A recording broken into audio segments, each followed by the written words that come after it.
Selalu kita ucapkan kalimat yang mulia ini kepada satu-satunya pencipta segala sesuatunya, Allah yang menciptakan yang di langit, yang di bumi dan di kedalaman lautan, dan tidak ada sekutu baginya, tidak ada partner, tidak ada yang membantunya. Dia maha melihat, maha mendengar, maha mengetahui, dan dia satu-satunya zat yang mengerjakan apa yang dia inginkan.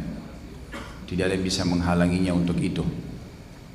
Dan juga kita panjatkan salawat dan taslim kepada Nabi besar Muhammad SAW sebagai bentuk kepatuhan kepada Allah Subhanahu wa ta'ala yang telah memberikan salam kepada beliau bersama dengan malaikat-malaikatnya. Lanjutkan bahasan dosa besar, dan malam ini kalau menurut ukuran atau urutan buku sudah hadis yang terakhir, dosa besar yang terakhir. Tetapi sebagaimana saya katakan yang lalu, kita akan mengulangi dari 1 sampai 50 yang di awal karena cukup banyak yang belum terupload kemarin setelah dicek oleh teman-teman kameramen, dan juga ada banyak ikhwah kita dan akhwat kita yang baru ikut. Mereka ikut dari dosa besar 50 atau 60 sekian ke atas. Dosa besar yang terakhir dalam bab ini sebenarnya dosa besar ke-106, masalah tidak menjawab salam. Tidak menjawab salam. Jadi salam dalam Islam adalah sebuah simbol yang memang setiap muslim harus senantiasa menjaganya. Dia menyebutkan dan menjawab salam. Yang memulai lebih afdal daripada yang menjawab. Dan ini sudah menjadi perintah dasar dari Nabi SAW. Landasan kenapa dikatakan oleh Imam Al-Zahabi tidak menjawab salam dosa besar, karena hadis Nabi SAW.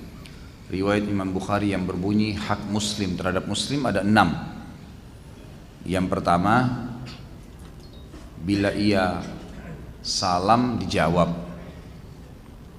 Yang kedua, bila ia sakit dijenguk. Yang ketiga, bila ia minta dinasihati maka dinasihati. Yang keempat, bila ia meninggal disolati dan diantar jenazahnya. Yang kelima, bila dia mengundang maka dijawab undangannya. Dan yang keenam, bila dia bersin dan mengatakan alhamdulillah maka didoakan mengatakan yarhamkallah, atau dia mengatakan segala puji bagi Allah, kita menjawabnya dengan semoga Allah merahmatimu dengan kalimatmu itu. Ini hak muslim. Dan hak muslim dalam hadis ini yang pertama adalah kalau dia salam dijawab. Dan ulama sepakat mengatakan menjawab salam hukumnya wajib, sementara memberi salam hukumnya sunnah. Jadi kalau seandainya ada muslim yang lewat kemudian kita tidak memberikan salam, tidak berdosa, tapi kita kehilangan fadilah. Tetapi kalau sudah mendengar salam maka wajib untuk dijawab. Dan menjawab salam ini sifatnya fardu kifayah.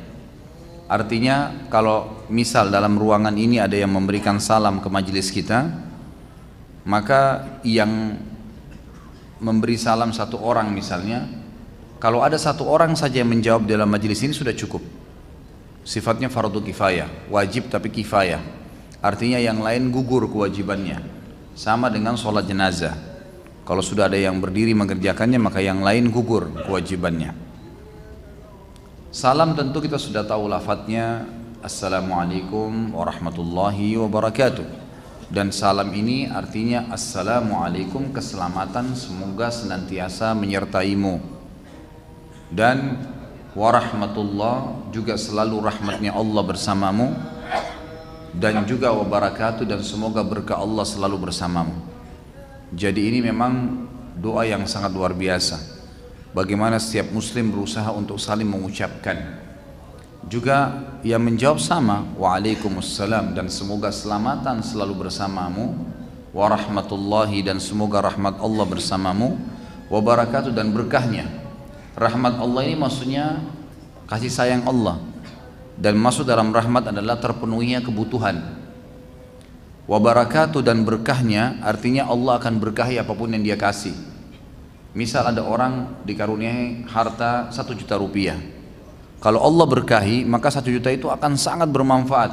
Bisa sudah beli macam-macam, itu pun masih ada sisanya. Atau kadang-kadang subhanallah dipinjamkan ke orang lain selesai permasalahannya dan dikembalikan pada waktunya. Atau mungkin dia investasikan ke satu bisnis walaupun kecil, tiba-tiba mendatangkan keuntungan yang besar dan seterusnya. Ini semua namanya berkah. Jadi memang kita minta kepada Allah agar saling diberkahi. Bayangkan kalau setiap saat kita ketemu dengan muslim dan kita berikan salam. Karena memang perintah Nabi SAW agar kita memberikan salam kepada orang yang kita kenal dan tidak kita kenal dari kaum muslimin.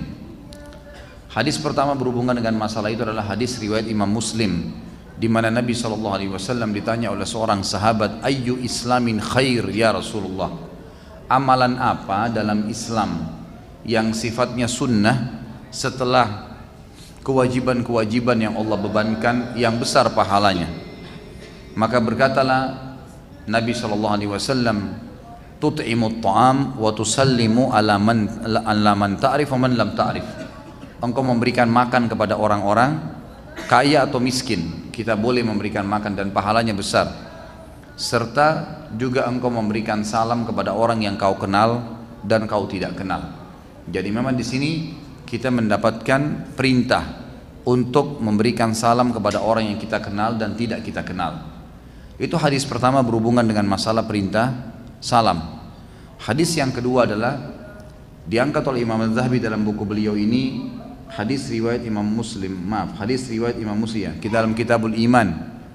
Kata Nabi SAW, walladhi nafsi Muhammad walladhi nafsi biyadihi la tadkhulul jannata hatta tu'minu wa la tu'minu hatta tahabbu ala adullukum ala syai'in idza fa'altumuhu tahabbtum afsyus salamu bainakum. Demi zat yang jiwaku berada dalam genggamannya, kalian tidak akan masuk surga sampai kalian beriman, dan kalian tidak akan beriman sampai kalian saling mencintai. Maukah kalian aku tunjukkan perbuatan yang kalau kalian kerjakan pasti kalian akan saling mencintai? Maka para sahabat mengatakan, iya ya Rasulullah. Kata Nabi SAW, sebarkanlah salam di antara kalian. Sebarkanlah salam di antara kalian. Ini hadis kedua yang menyuruh kita untuk saling memberikan salam. Tentu ada dalil yang ketiga berhubungan dengan salam, tapi tadi kita sudah sebutkan di awal pertemuan haknya muslim atas muslim ada 6. Di antaranya kalau dia salam, ya dia dijawab. Ya. Mengucapkan salam, setiap kali potongan salam mendapatkan 10 pahala. Assalamualaikum 10 pahala, warahmatullah 10 dan wabarakatuh 10. Maka kita ya mengucapkan semuanya lengkap. Jangan sampai kita mengiyakan bisikan syaitan, karena syaitan langkah pertamanya ingin menjauhkan kita agar tidak menyebutkan atau mengerjakan ibadah. Kalau dia nggak bisa, maka minimal dia akan mengurangi kadar pahalanya. Dia mengurangi kadar pahalanya. Misal kita tahu Assalamualaikum 10, warahmatullah 10, wabarakatuh 10. Maka biasa syaitan itu membisikkan, sudahlah terlalu panjang, mungkin ya begini, atau dibuat kita malu untuk mengucapkannya. Ini harus dilawan. Landasan hukumnya adalah hadis sahih riwayat Bukhari. Seorang sahabat masuk dalam majlis Nabi SAW lalu mengatakan Assalamualaikum. Lalu Nabi SAW jawab, kemudian orang itu duduk, Nabi mengatakan lahu asyarah, orang ini dapat 10 pahala lengkap. Lalu datang orang kedua yang telat mengatakan Assalamualaikum warahmatullah, ditambah dengan warahmatullah. Maka Nabi SAW menjawab dan orang itu duduk, lalu Nabi mengatakan lahu ishrun, orang ini dapat 20 pahala lengkap. Lalu datang orang ketiga yang terakhir mengatakan Assalamualaikum warahmatullahi wabarakatuh, lengkap. Maka Nabi SAW mengatakan setelah menjawab lahu thalathun, orang ini dapat 30 pahala. Maka jangan disia-siakan nih. Abdullah bin Umar radhiyallahu anhu saking inginnya mendapatkan pahala yang banyak, setelah beliau kerjakan ibadah-ibadah yang sudah rutin di rumahnya, membaca hizib Al-Quran. Ibnu Umar biasa membaca 10 juz dalam satu hari radhiyallahu anhuma. Kemudian beliau sudah menjaga sholat duhanya, sudah zikir paginya, sudah menjaga semua ibadah-ibadah yang umum dikerjakan. Kemudian beliau radhiyallahu anhu keluar memberikan salam kepada seluruh orang di sekitar rumahnya sampai mendekati masjid, kemudian kembali lagi hanya memberikan salam. Assalamualaikum warahmatullahi wabarakatuh, Assalamualaikum warahmatullahi wabarakatuh, terus gitu ya, dia memberikan salam. Dan bayangkan kalau kita mendoakan atau kita memberikan salam kepada 10 orang saja, berarti kita mendapatkan 300 pahala. Dan kita juga mendapatkan 300 doa, karena dia menjawab Waalaikumsalam, gitu kan. Maka kita juga akan mendapatkan hal yang sama. Kemudian adab-adab dalam salam dianjurkan dalam hadis Nabi SAW agar anak-anak kecil memberikan salam kepada orang yang besar, maksudnya yang lebih muda kepada yang lebih tua. Kemudian juga yang lebih sedikit kepada yang lebih banyak, satu orang kepada dua orang kepada tiga orang, atau satu orang kepada 5 orang yang sedang jalan. Maka yang sedikit yang adabnya memberikan salam. Kemudian juga yang sedang duduk, yang sedang berdiri, yang sedang berkendaraan memberikan salam kepada yang sedang jalan. Yang sedang jalan memberikan salam kepada orang yang sedang berdiri, orang yang berdiri memberikan salam kepada orang yang sedang duduk. Jadi ini semua disebutkan dalam rangkaian hadis riwayat Imam Muslim tentang perintah Nabi SAW agar yang lebih muda memberikan yang lebih tua, memberikan salam maksudnya, dan yang lebih sedikit memberikan salam kepada yang lebih banyak, yang sedang di kendaraan, di tunggangan memberikan salam kepada yang sedang berjalan, yang berjalan memberikan salam kepada yang berdiri, yang berdiri memberikan salam kepada orang yang duduk. Jadi ini semua adabnya. Dan juga kita dianjurkan memberikan salam walau untuk diri kita sendiri. Sebagaimana disebutkan dalam surah An-Nur, Allah SWT mengingatkan kepada kita, fasallimu ala anfusikum tahiyatan min indillah. Berikanlah salam untuk diri kalian sendiri kalau kalian masuk ke rumah kalian, ya, sebagai kata sambutan dari Allah Subhanahu wa taala. Kita tahu juga salam ini disebutkan pada saat kita sedang sholat. Assalamualaikum warahmatullahi wabarakatuh. Boleh dibaca Assalamualaikum, boleh warahmatullahi ditambah, boleh juga wabarakatuh. Makin lengkap makin bagus. Dan sebagian ulama mengatakan ini salam untuk para malaikat. Kalau tadi salam masuk ke dalam rumah, itu kalau dalam hadis disebutkan untuk menjadi tameng dari syaitan. Kata Nabi SAW dalam hadis riwayat Imam Muslim, siapapun yang masuk ke rumahnya memberikan salam untuk dirinya sendiri, maka ya secara otomatis syaitan yang ada di sekitar rumahnya berkata pada teman-temannya, tidak ada tempat nginap untuk kalian malam ini. Artinya tidak bisa masuk ke dalam rumah hanya dengan salam. Maka para ulama sangat menganjurkan setiap orang muslim kalau masuk ke dalam rumah memberikan salam, masuk ke dalam dapur memberikan salam, masuk ke dalam ya kamar tidurnya memberikan salam walaupun tidak ada orang, sebagai kata sambutan dari Allah Subhanahu wa taala, karena salam-salam ini itu sudah cukup menjadi tameng buat syaitan tidak bisa masuk ke ruangan tersebut. Ini satu hal yang mendasar. Dan kata Nabi SAW dalam lanjutan hadis, dan kalau dia membaca bismillah pada saat makan dan minum, maka syaitan berkata lagi pada teman-temannya, tidak ada makan malam untuk kalian malam ini. Jadi ini hal-hal mendasar, kita tidak tahu bagaimana, tapi seperti itulah penyampaian dari Nabi SAW. Maka kita harus sering kali menyebutkan salam-salam ini karena memang ini perintah dalam agama kita. Kalau orang kafir memberikan salam kepada kita, maka jawabannya cukup waalaikum. Sesuai dengan hadis Bukhari, pernah ada 3 orang pendeta Yahudi lewat di sisi Nabi SAW yang sedang berjalan dengan Aisyah radhiyallahu anha sambil berkata assalamu alaikum, yang berarti kematian buat kalian. Assam beda dengan assalam. Assalam ya artinya keselamatan, kalau assam kematian. Sebagaimana hadis tentang habba saudah,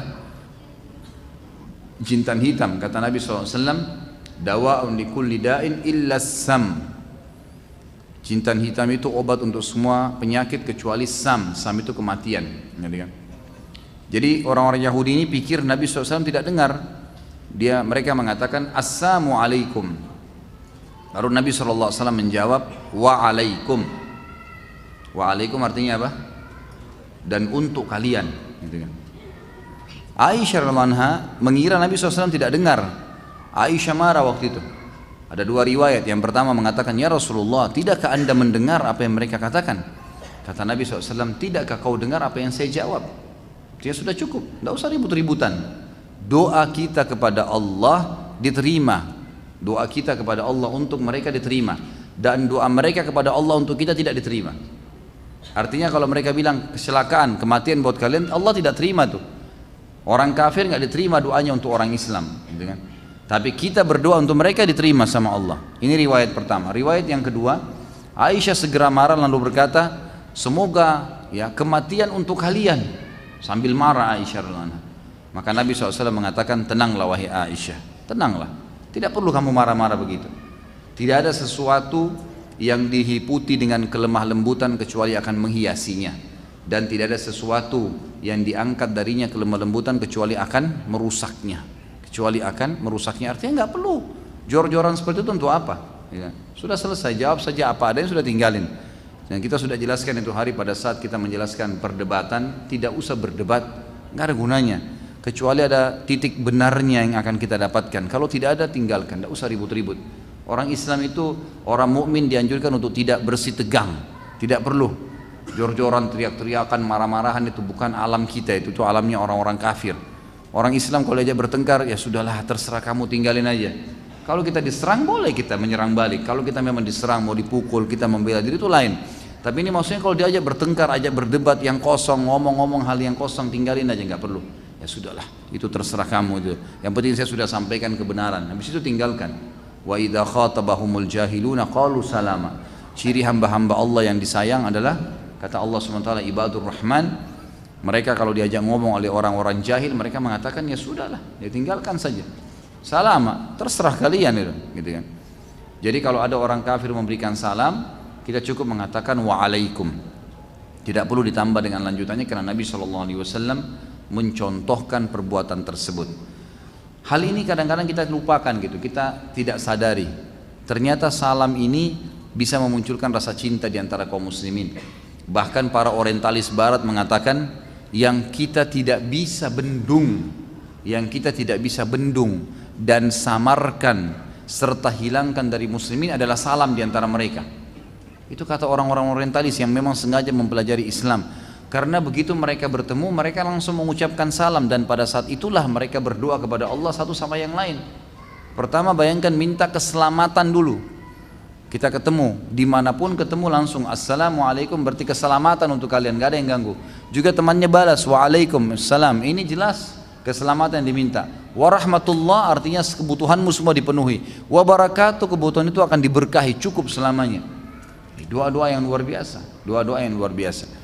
Di Indonesia saya lihat kita masih belum mensosialisasikan masalah ini, belum merasa ini adalah hal yang penting, padahal ini perintah agama yang sangat mendasar. Saya lihat di Saudi biasa sekali orang kalau berikan salam tuh, subhanallah. Kita kalau naik di pesawat nih, saya waktu dari Madinah ke Jeddah naik pesawat, itu hampir semua penumpang yang naik assalamualaikum warahmatullahi wabarakatuh, assalamualaikum warahmatullahi, terus begitu.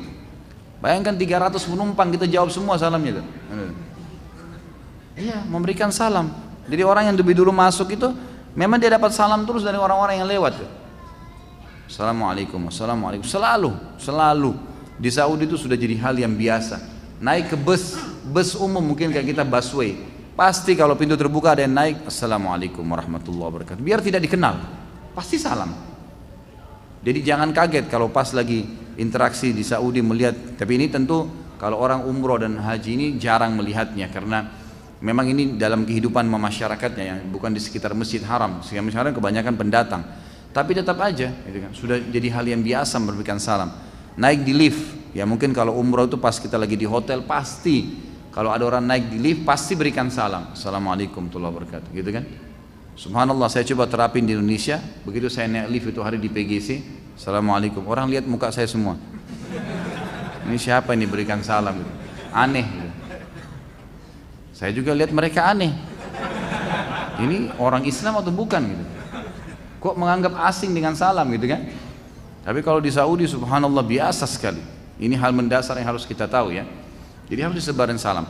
Juga perlu teman-teman sekalian, kata para ulama, kalau orang-orang muslim secara umum itu akan saling mendoakan, akan bermanfaat buat mereka keselamatan, maka lebih pantas anak dengan orang tua dengan anak, pasangan suami istri dengan suaminya, ya, suami sama istri sama suaminya. Seringlah memberikan salam setiap ketemu, assalamualaikum warahmatullahi wabarakatuh. Itu berikan salam dan lengkapkan salam itu, dan dilengkapkan salam itu.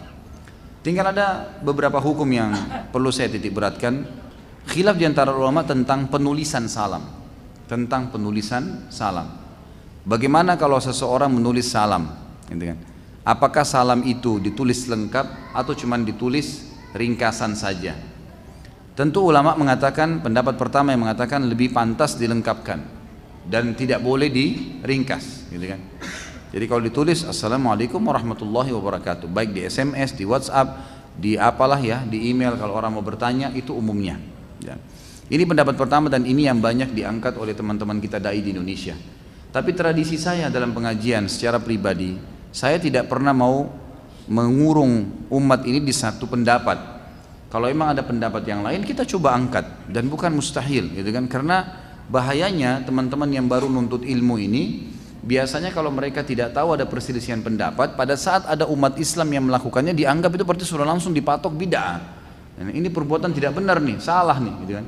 Padahal ada pendapat ulama dalam masalah itu, gitu kan? Dan ini perlu diangkat. Dalam penulisan pun ada pendapat ulama yang mengatakan tidak masalah diringkas.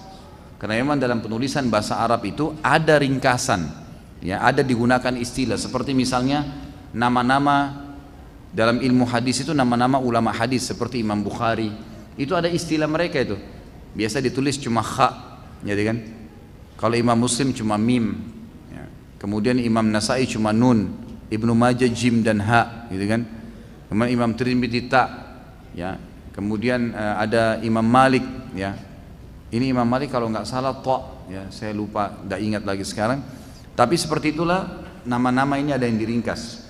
Tetapi ringkasan ini hanya sekedar tulisan, bukan berarti bacaan.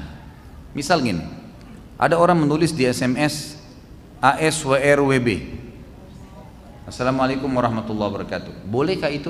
Dalam pendapat kedua boleh, karena ini cuma sifatnya tulisan, bukan bacaan.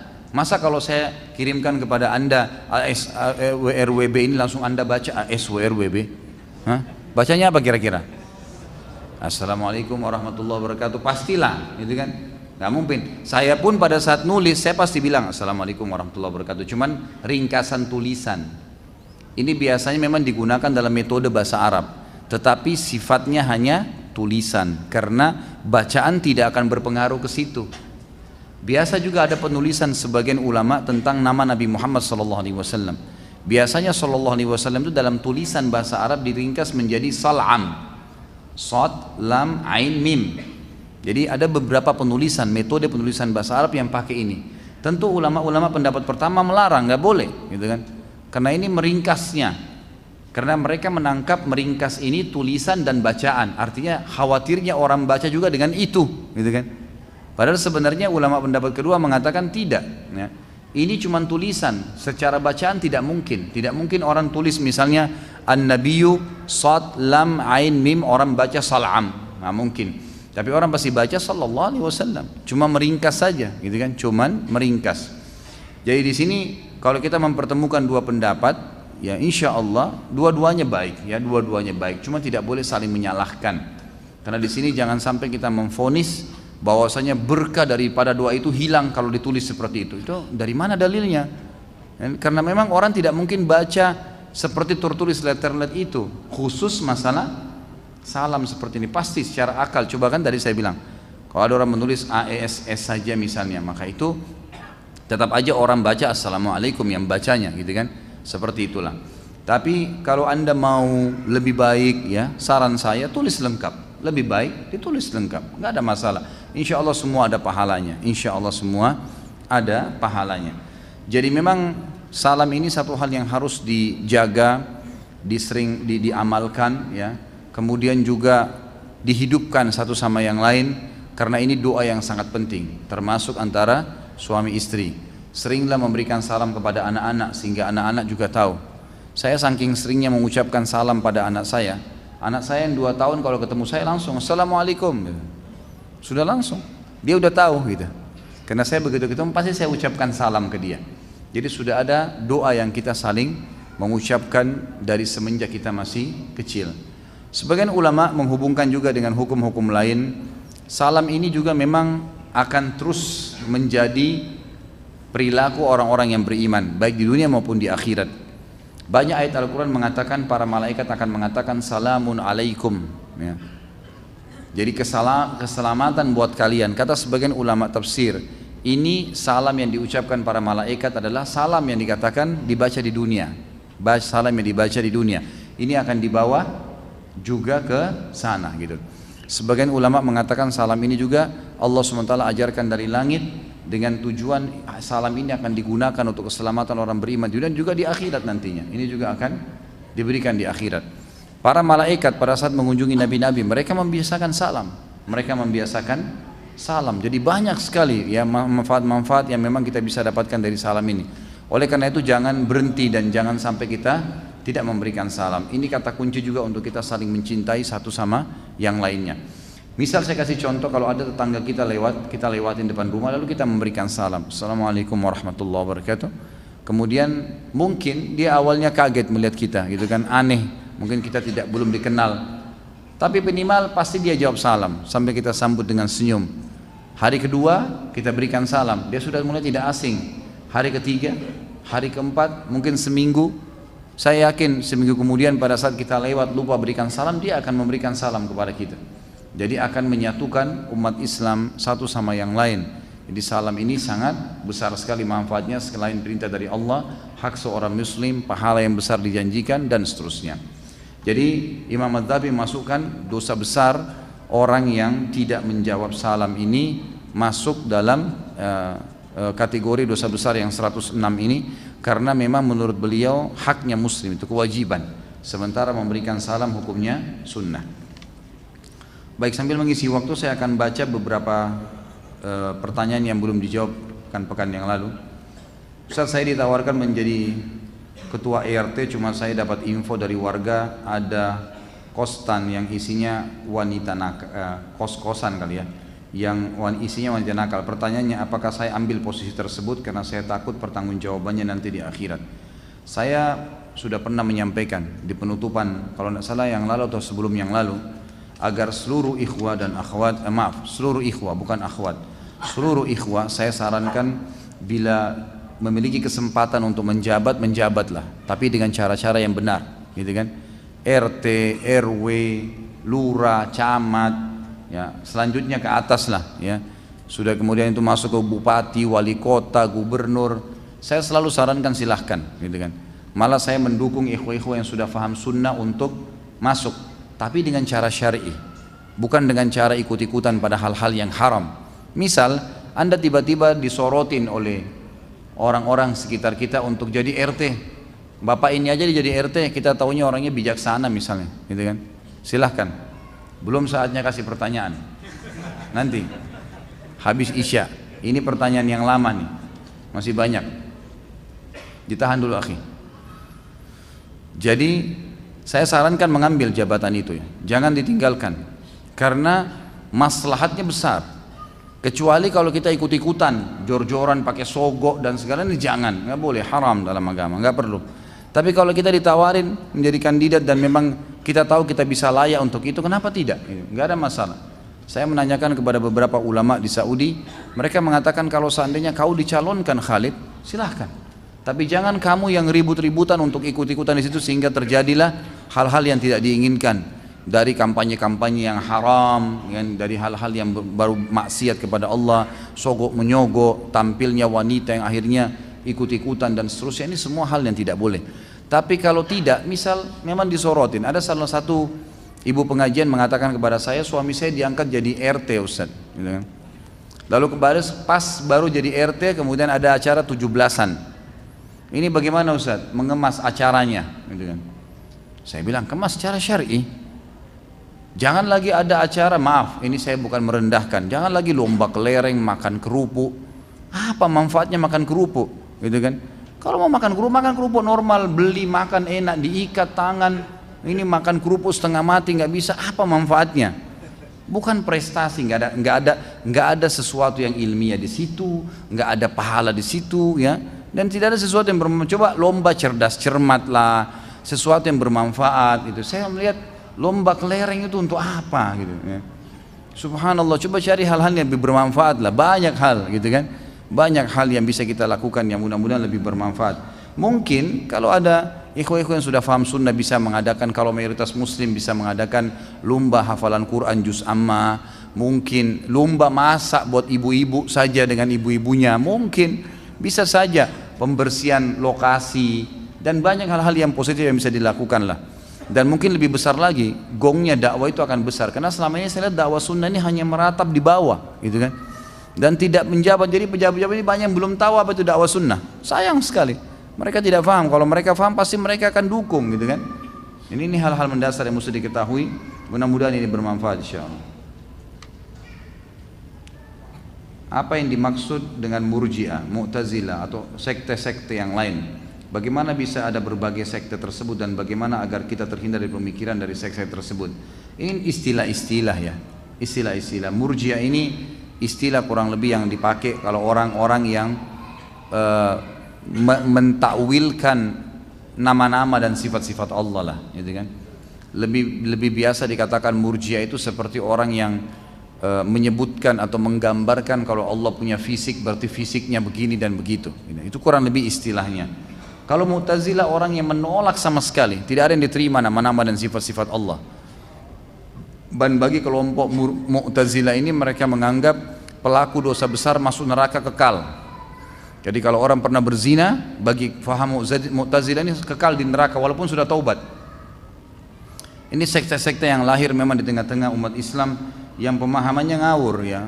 Tidak ada sebenarnya dalam agama Islam ini, semestinya dijauhi gitu.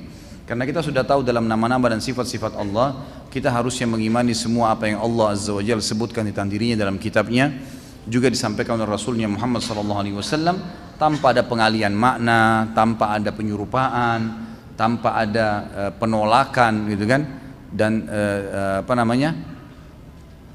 tanpa ada penolakan dan tanpa ada penyerupaan. Jadi tidak boleh ada tashbih, penyerupaan, tidak boleh ada ta'til, pembatalan, tidak boleh ada ta'wil, pengalihan makna, dan tidak boleh ada tahrif. Tahrif itu tadi mengubah makna, ta'wil itu mengalihkan makna, dan tahrif menghilangkan ya, mengalihkan mengganti maknanya.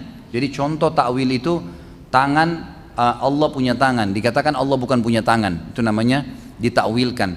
Kalau ditahrif itu memang diubah sama sekali, memang tidak ada tangan itu dan dialihkan secara 100% pada hal-hal yang memang jauh dari tafsiran yang ada. Allahu alam. Untuk menghindar tentunya saya sarankan sibuklah menuntut ilmu dan khusus hal-hal yang tidak difahami coba tanyakan baik-baik kepada para ustadz-ustadz yang sedang belajar, insya Allah akan diberikan penjelasan yang baik. Ustadz, bagaimana hukumnya memakai parfum bagi laki-laki? Boleh saja, silahkan, laki-laki halal. Bahkan walaupun kuat baunya boleh kalau laki-laki, sunnahnya begitu. Kata Nabi SAW, sebaik-baik parfum bagi laki-laki adalah yang keras, yang warnanya lembut, tidak terlalu terang tapi baunya keras. Dan sebaik-baik wangi bagi perempuan yang warnanya ada tetapi baunya tidak keras, disunnahkan. Nabi SAW paling gemar membubuhi minyak wangi dari kepala beliau sampai ke sekujur tubuh beliau SAW. Bahkan beliau seringkali membubuhi dari leher beliau serbuk yang wangi dari negeri Syam. Kalau kita sekarang mungkin seperti bedak yang diserbu yang diletakkan di tubuh beliau SAW, dan itu disuruh istrinya yang letakkan, kecuali kemaluan beliau meletakkan sendiri. Ya kita sekarang mungkin kita memakai roll on ya, apa saja yang kira-kira yang bisa kita pakai untuk memberikan wanginya tubuh kita, itu boleh.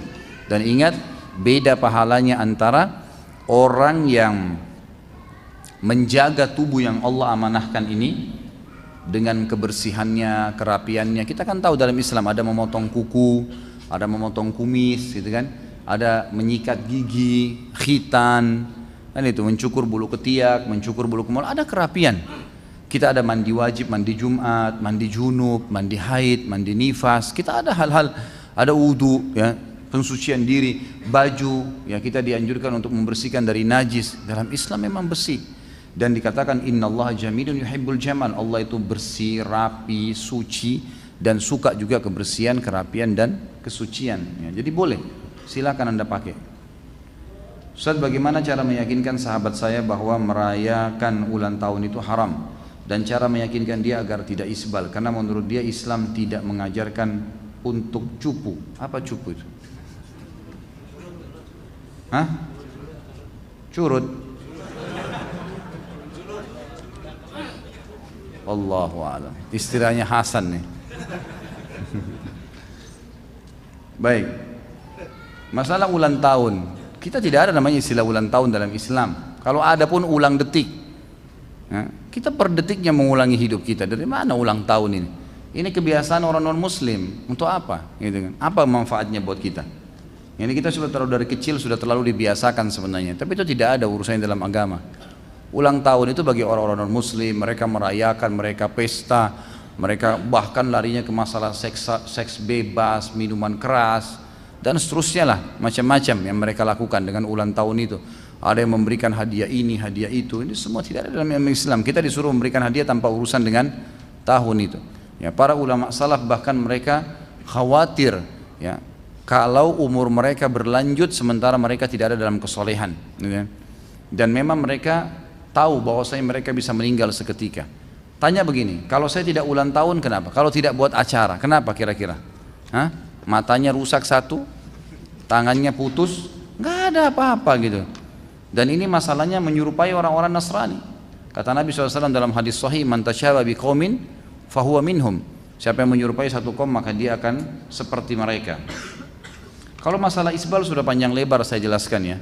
Bisa diikuti dosa besar yang ke berapa? 50-an ya. 52 kalau tidak salah. Itu tentang isbal. Bisa kembali ke situ di YouTube. Insya Allah diberikan saja. Mudah-mudahan tugas kita ikhtiar. Berikan saja dia supaya dia lihat cuplikannya. Mungkin Anda bisa, kalau ada keterampilan bisa dari 2 jam atau 1 jam lebih materi itu bisa diambil dipangkas dari dalilnya saja, kemudian diberikan kepada dia. Selebihnya terserah. Ya, tidak perlu kita paksakan karena hidayah di tangan Allah Subhanahu wa taala. Saya pernah mendengar statement yang berisi yang memasukkan ke surga dan ke neraka adalah amalan kita sendiri. Di manakah kedudukan pahala yang kita yang kita peroleh dari orang lain, misalnya pahala memberikan makan dan minum orang yang berbuka puasa. Bahkan dalam hadis bukan begitu, kita masuk surga dengan rahmat Allah. Enggak pernah ada dalil yang menjelaskan kita masuk dengan amal kita. Dari mana ini? Saya punya dalil hadis Bukhari. Kata Nabi SAW dalam hadis sahih bahwasanya ada seseorang dari Bani Israel menyembah Allah 500 tahun. Menyembah Allah 500 tahun dan orang ini tinggal di pulau. Ibadahnya luar biasa. 500 tahun ibadah terus. Maka pada saat dia meninggal, Allah SWT berkata padanya, masukkan hambaku ini ke dalam surga dengan rahmatku. Lalu dia ngewel, dia mengatakan, ya, amal saya ya Allah. Kata Allah, dengan rahmatku. Kedua kali dia ulangi lagi, amalku ya Allah. Allah ucapkan yang ketiga kali, dengan rahmatku. Dia ngewel lagi, lalu amalku ya Allah. Kata Allah SWT kepada para malaikat, coba timbang nikmat matanya orang ini dengan amal yang dia kerjakan 500 tahun. Kan mata juga dipakai 500 tahun. Coba timbang, ternyata waktu ditaruh nikmat mata di timbangan dan amalnya di timbangan, semua amalnya terlempar karena nikmat mata saja. Belum nikmat lisannya, belum nikmat pendengarannya, belum nikmat otot-ototnya, tulang-tulangnya dan segala macam lah, gitu kan. Jadi memang orang masuk dengan rahmat Allah. Dan dalam hadis yang lain kata Nabi SAW, semua kalian akan masuk ke dalam surga dengan rahmat Allah.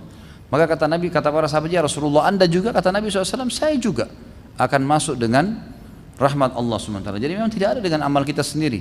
Berapa amal kita mau dibandingkan dengan mendapatkan surga? Coba, nggak berimbang, gitu kan. Tidak ada sama sekali amal yang kita kerjakan. Coba hitung deh, kalau ada orang umurnya 65 tahun, 65 tahun umurnya, anggap dia balik umur 15 tahun ya. Berarti sudah sisa 50 tahun kan. Karena 15 tahun itu masa dia main-main lah ya. Masih banyak, belum dihitung, belum ada taklif, belum ada beban hukum. 50 tahun.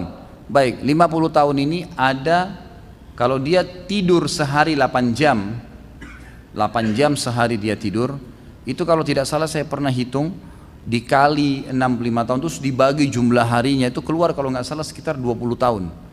Jadi kalau kita tidur 8 jam per hari, umur 65 tahun, itu akan keluar 20 tahun habis dipakai tidur. Berarti dari 50 tahun sisa 30 tahun. Orang bekerja sehari 8 jam, dipakai sibuk dengan urusan dunianya. 8 jam per hari, kalau kali juga sama tadi, 20 tahun hilang lagi untuk bekerja. Dari 30 tahun sisa 10 tahun, gitu kan. 10 tahun ini anggaplah Masya Allah dia ibadah, gitu kan. Dia ibadah. Tapi kira-kira berapa ibadah yang dia khusyuk, berapa ibadah yang tidak khusyuk, berapa ibadah yang dia ikhlas, berapa yang dia tidak ikhlas. Sementara satu hari-hari akhirat sama dengan 1000 tahun waktu kita. Berapa banyak amal kira-kira yang kita lakukan? Mana bisa berimbang dengan mau masuk surga? Sama sekali tidak berimbang, gitu kan? Sama sekali tidak bisa berimbang. Mohon koreksinya Ustaz, pendapat ini di antara kasih sayang Allah terhadap hambanya adalah diturunkannya azab di dunia agar azab di akhirat berkurang. Itu ada hadis sahihnya memang menjelaskan, gitu kan? Ada memang hadis sahih menjelaskan masalah itu, bahwasanya Allah Subhanahu wa taala ya menyiksa atau menghukum hamba-hambanya di dunia sebagai pembersihan dosanya agar dia di akhirat tidak lagi mendapatkan hukuman yang berat. Dalam hadis Bukhari dikatakan seorang mukmin akan diuji oleh Allah di dirinya, di hartanya, di keluarganya, sampai dia dan keluarganya bertemu dengan Allah sementara tidak ada lagi hukumannya hari kiamat, tidak ada lagi dosanya. Jadi memang begitu pembersihan. Setiap dosa akan ada konsekuensi pembersihan. Ya, maka seperti itulah kurang lebih gambarannya. Ada hadis yang menyebutkannya. Sudah masuk waktu? Masya Allah berkah nih waktunya, banyak pertanyaan bisa dijawab. Ana mau tanya tentang niat. Apakah niat itu seperti bentuk suatu janji kita dengan Allah Ta'ala? Misal kita niat sekarang untuk sholat malam nanti, apakah kita sudah terikat janji dengan Allah? Bagaimana jika sholat malamnya nggak jadi? Apakah kita berdosa seperti dosa orang yang melanggar janji? Tentu saja tidak bisa digabungkan, tidak bisa disatukan antara niat sama janji, beda. Niat adalah sebuah amalan sendiri, janji adalah amalan tersendiri. Kalau dia bilang saya janji padamu ya Allah, saya akan sholat, gitu kan? Saya tidak akan bermaksiat, nah itu janji sama Allah, itu lain, gitu kan? Tapi kalau dia niat itu adalah sugesti, ya, motivasi untuk mengerjakan sebuah perbuatan, dan dia kembali kepada hukum-hukum ibadah itu. Kalau hukum yang kita sedang niatin sunnah, maka berarti hukumnya sunnah. Kalau kita niat mau sholat malam terus nggak jadi, nggak dosa karena dia hukumnya sunnah. Dan kalau dia hukumnya wajib, maka dia jadi wajib karena kita sudah niat mengamalkan. Seperti misalnya nazar. Kita nazar untuk lulus ujian puasa 3 hari. Pada saat lulus kita wajib puasa 3 hari itu. Maka kalau hukumnya sunnah dia jadi sunnah, hukumnya wajib maka menjadi wajib, gitu kan? Tapi ini berbeda, bukan tidak masuk dalam janji. Antara sholat 5 waktu mana yang paling besar pahalanya? Apakah sama semua pahalanya? Sholat asar yang saya tahu, yang disepakati ulama sholat asar. Beranjak daripada, jadi di antara 5 waktu sholat ini yang paling besar sholat asar, kemudian datang setelahnya 2 sholat subuh dan isya, kemudian datang setelahnya duhur dan maghrib, gitu kan? Jadi memang dibagi 3. Kalau asar ini dalilnya firman Allah SWT, A'udzubillahi minasyaitonirrajim, hafizu 'alas salawati was salatil wusta wa qumu lillahi qanitin. Jagalah 5 waktu sholat kalian, terutama sholat pertengahan, maksudnya asar, ya, dan berdirilah kepada Allah dalam kondisi khusyuk. Qanit itu artinya tenang, konsentrasi, tumaknina dan seterusnya. Kemudian datang subuh dan isya, sesuai dengan sabda Nabi SAW, siapa yang sholat isya berjamaah maka pahalanya sama dengan mendirikan setengah malam, dan siapa yang sholat subuh berjamaah, maksudnya di masjid di sini, maka dia akan mendapatkan, ya, tapi dia seakan-akan mendirikan setengah malam yang tersisa. Jadi seperti semalam suntuk. Dan kata Nabi SAW, kalau seandainya orang mengetahui apa yang tersembunyi di sholat subuh dan sholat isya, maka mereka akan mendatangi walaupun merangkak. Lalu datang duhur dan maghrib. Tapi tentu duhur dan maghrib tetap kewajiban. Hanya ini urutannya. Yang terakhir ketika berwudu ada orang pada saat membasuh kepalanya dia hanya membasuh di keningnya saja. Apa sah sholatnya? Setahu saya sah saja, karena membasuh kepala bagian daripada sunnah. Ya, bagian daripada sunnah. Yang merupakan rukun wudu itu adalah wajah dan tangan sampai siku. Sebagaimana kalau kita tayammum, ya, yang lainnya sifatnya itu sunnah muakkadah yang lebih kuat dari pendapat para jumhur ulama. Insyaallah kita lanjutkan sebentar lagi, dan kalau ada yang mau bertanya kayak tadi bisa diberikan insyaallah. Subhanakallahumma bihamdika asyhadu an la ilaha illallah astaghfirullah wa atubu ilaik. Wassalamualaikum warahmatullahi wabarakatuh. Assalamualaikum warahmatullahi wabarakatuh. Alhamdulillah wassalatu wassalamu ala Rasulillah. Jika kita mempunyai usaha catering, kemudian tetangga kita yang non-muslim memesan catering ke kita untuk perayaan agamanya, apakah boleh Ustaz Anda terima pesanan untuk suatu perayaan agama lain? Tentu tidak boleh. Tidak boleh kita mendukung apapun yang berhubungan dengan acara ibadah orang non-muslim, itu secara mutlak. Karena ada hadis Nabi SAW diriwayatkan Imam Ahmad yang berbunyi, kalau ahli kitab sedang beribadah maka jauhilah, karena laknat Allah sedang turun pada mereka. Hadisnya begitu.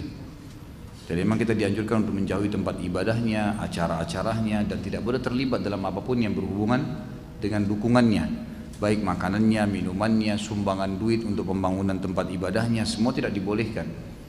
Ya, jadi ini memang saran saya dijauhi, dan insya Allah ada rezeki dari sumber yang lain, cari yang halal. Ketika kita menghadiri majelis ilmu yang seperti ini dan diupload ke YouTube, apakah kita yang hadir dapat pahala jariahnya Ustaz? Atau hanya Ustaz saja dan tim kameramennya? Ya cuma saya lah. Anda kan sudah hadir dapat pahala. Tapi yang bertanya insya Allah dapat. Kalau yang hadir saya nggak punya dalil dapat pahala. Dapat pahala majelis ilmu iya, gitu kan? Tapi kalau yang bertanya insya Allah dapat, karena orang lain jadi faham gara-gara dia gitu. Kalau mau bergabung jadi tim, itu ada teman-teman sama Pak Diarto. Apakah faktor utama manusia melakukan dosa adalah karena godaan dan hasutan syaitan? Iya, itu faktor utamanya. Jadi memang syaitan yang menggodanya. Umumnya begitu ya. Jadi syaitan, dan ini memang sudah disebutkan dalam banyak ayat Al-Quran dan juga penjelasan Nabi SAW. Kalau syaitan yang menyesatkan manusia, apakah tanpa ada godaan syaitan manusia masih berpotensi melakukan dosa? Ada, tapi kecil. Ada jiwa yang ammaratun bisu. Dalam diri kita ada potensi. Potensi ini berbuat kebaikan, berbuat keburukan. Ada potensi itu. Nah sama syaitan, potensi berbuat buruk ini ditunggangin terus. Kecenderungan untuk interaksi dengan yang haram, mendengar yang haram, ada kecenderungan. Kan sudah pernah saya bilang, perbuatan dosa itu saja ada kenikmatannya, kan gitu. Jadi orang masuk di karaoke nyanyi-nyanyi, orang kumpul-kumpul, orang mabuk, ada kenikmatannya itu, bukan tidak ada kenikmatannya, gitu kan? Allah mengatakan tentang khamar dalam Al-Quran, a'udzubillahi minasyaitonirrajim, yas'alunaka 'anil khamri wal maisir qul fihima itsmun kabir wa manafi'u linnas. Ditanyakan kepada Muhammad tentang khamar dan judi, katakan ada dosanya dan ada juga manfaatnya buat orang. Ada hiburannya di situ, ada kenikmatannya. Tapi Allah mengatakan wa itsmuhuma akbar min nafi'ihima. Tapi dosanya lebih berat daripada kenikmatannya. Maka sebaiknya dijauhi. Jadi kan sebaiknya dijauhi. Jadi memang ada di situ, ada jiwa kita ini ada kecenderungan, dan oleh syaitan ditunggangi kecenderungan tersebut. Apa perbedaan iblis, jin dan syaitan? Sudah sering kita bilang, iblis, jin itu nama kelompok globalnya sama manusia. Jadi ada malaikat, ada jin, ada manusia. Khusus jin dan manusia ini dibagi 3 kelompok lagi oleh para ulama. Ada yang mukmin, dan ini jin mukmin sama manusia mukmin tidak akan pernah bersatu. Mereka sudah saling tahu, tidak boleh saling panggil, tidak boleh ketemu, tidak boleh ngobrol, tidak boleh berteman, nggak boleh nikah, nggak ada sama sekali. Orang beriman akan mencari tahu jin itu di mana, urusannya apa, makan apa, ngobrol, nggak ada. Jin yang kedua, jin yang fasik, muslim tapi masih banyak dosanya, dan yang jin yang ketiga kafir. Jin yang fasik sama jin kafir ini namanya syaitan, dipimpin oleh iblis, gitu kan? Jadi semua syaitan pasti jin, tidak semua jin itu syaitan. Karena galangan jin ada yang beriman, dan di alam jin sekarang ini ada seperti kita, ada dakwah, ada ulama-ulamanya, mereka dakwah, ada jihad, ada alam itu, gitu kan? Ada alam itu pada mereka. Apa bentuk hakiki mereka? Allah Subhanahu wa taala menjelaskan mereka di dalam surah jin, ya. Mereka dapat terlihat, mereka dapat melihat manusia, tapi manusia tidak bisa melihat mereka. Tetapi kalau secara fisik, saya tidak pernah spesifik mendapatkan dalil-dalil yang menyebutkan seperti apa kaki, seperti apa semua. Tapi ada hadis sahih riwayat Bukhari tentang sebab masuk Islamnya jin Nusaybin, jin dari wilayah Irak.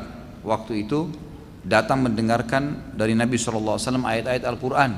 Pada saat orang-orang Quraisy membenci dakwah Islam, dan pada saat Nabi SAW sedang ditimpa 2 masalah besar, meninggalnya Abu Talib pamannya yang merupakan pembela dakwah dan istrinya Khadijah radhiyallahu anha, maka beliau sangat sedih pada saat itu, dikenal dengan tahun kesedihan.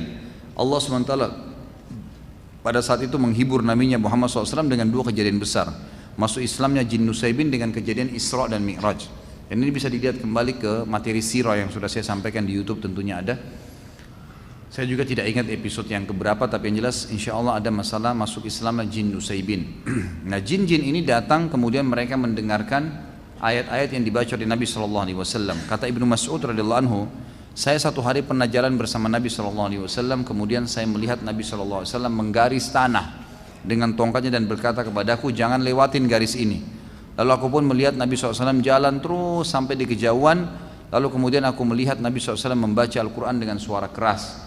Lalu aku melihat Nabi SAW dikerumuni oleh laki-laki yang berpostur tubuh besar dan kepala mereka seperti kendi-kendi.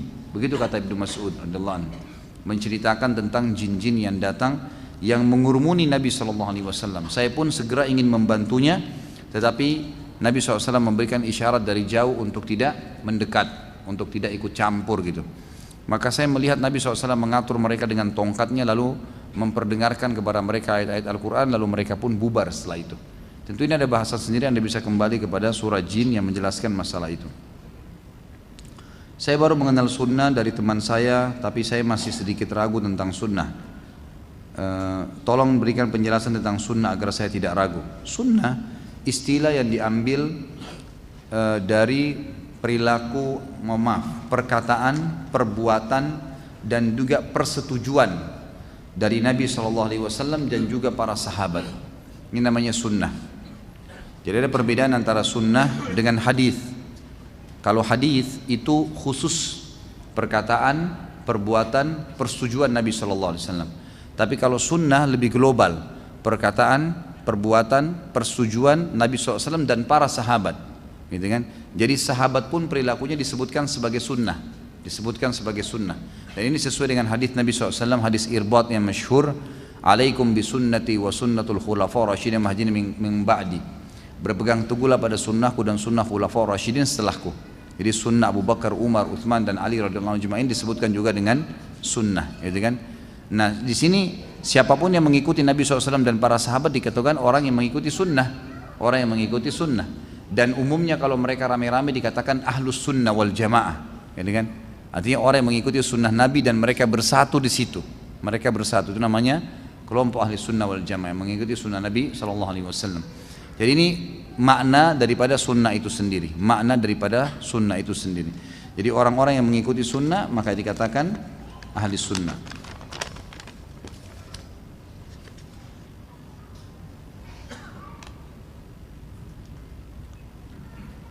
Ini saya jangan dipanggil syekh, nggak usah lah. Syekh itu kelasnya terlalu tinggi menurut saya. Khalid bahasa nama nggak apa-apa lah. Di sini katakan Syekh Khalid yang dirahmati Allah. Sebelum memulai pertanyaan saya ingin mengatakan kepada antum kalau saya senang dengan kajian antum dan saya mencintai antum karena Allah Azza wa Jalla. Ahabbakallah alladhi ahbabtani fih. Itu sunnah kita mengatakan. Semoga Allah mencintai anda sebagaimana anda mencintai saya karena Allah. Saya punya beberapa pertanyaan yang saya harap agar Syekh menjawabnya. Wah, ini Syekh. Saya pernah mendengar kajian antum di YouTube tentang sekte Jamaah Tabligh, bahwa dalam kajian itu antum tidak merespon kesesatan sekte tersebut secara mutlak. Sementara saya membaca kitab Ustadz Yazid Abdul Qadir Jawaz yang berjudul Mulia dengan Manja Salaf. Dalam kitab itu Syekh Yazid menyesatkan Jamaah Tabligh secara mutlak, baik dari sisi akidah, manhaj dan muamalah mereka. Nah, bagaimana pandangan antum tentang pendapat Syekh Yazid tersebut? Saya berharap pertama, mungkin akhi ini belum terbiasa hadir di pengajian saya. Tolong jangan sebutkan nama, gitu kan? Saya sarankan di pengajian saya jangan sebutkan nama, karena saya tidak pernah membahas individu. Saya tidak mau punya musuh di dunia wala di akhirat, gitu kan? Dan bukan tugas saya untuk menceritakan ini yang benar atau ini yang salah. Apa yang anda dengar di YouTube yang saya sampaikan itu pendapat yang saya tahu, gitu kan? Kalau anda merasa cocok, alhamdulillah, diterima, gitu kan? Saya pribadi tidak melihat Jamaah Tabligh secara mutlak semuanya itu sesat. Kita harus begini, bijaksana melihat kesalahan seorang muslim.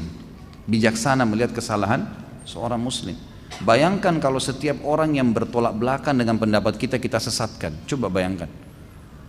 Masa surga hanya dimasukin oleh kita saja sekelintir orang, gitu kan? Kalau bahasa saya kadang-kadang sama teman-teman yang suka nyalain, saya tidak bicara tentang beliau. Beliau adalah seorang ulama yang sudah dikenal di Indonesia insya Allah. Tapi saya tidak bicara, saya bicara global ya. Saya bicara secara global, tidak bicara tentang masalah Ustadz Yazidnya, tapi saya bicara secara global. Saya mengatakan kalau saya pribadi melihat setiap orang yang mengucapkan syahadat dan dia punya pemahaman yang keliru, maka kita harus melihat substansial kekeliruan itu, bukan semuanya, ya bukan semuanya.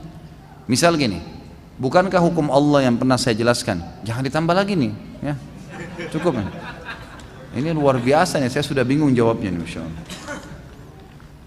Apalagi ini kayak sudah dirancang ini, masya Allah, tabarakallah. Sekalian ketemu nih hari Rabu gitu kan. Sampai kadang-kadang ada yang bilang sama saya, Ustadz ketemu di YouTube sudah sering, tapi ketemu langsung gak bisa, jadi sekalian nanya gitu. Jadi Allah subhanahu wa ta'ala mengajarkan kepada kita dalam metode agamanya untuk melihat substansial kesalahan orang. Bayangkan kalau satu kesalahan orang langsung Allah cabut urat sarafnya, matikan. Nggak ada yang hidup di antara kita nih. Ada yang hidup? Ada, banyak sekali salah kita nih. Ada perempuan nggak pakai jilbab di luar sana, dosa dengan buka auratnya. Tapi pada saat dia sholat dia tutup pakai mukena, lengkap, rukunnya terpenuhi, wudunya benar, hadap kiblat benar, ya kan, waktu betul, gerakan benar, semua benar. Sahkah sholatnya? Sah. Dia dosa dengan tidak pakai jilbabnya, tapi sah sholatnya. Artinya apa? Perhatikan, Allah mengajarkan kita menilai secara substansial, gitu kan?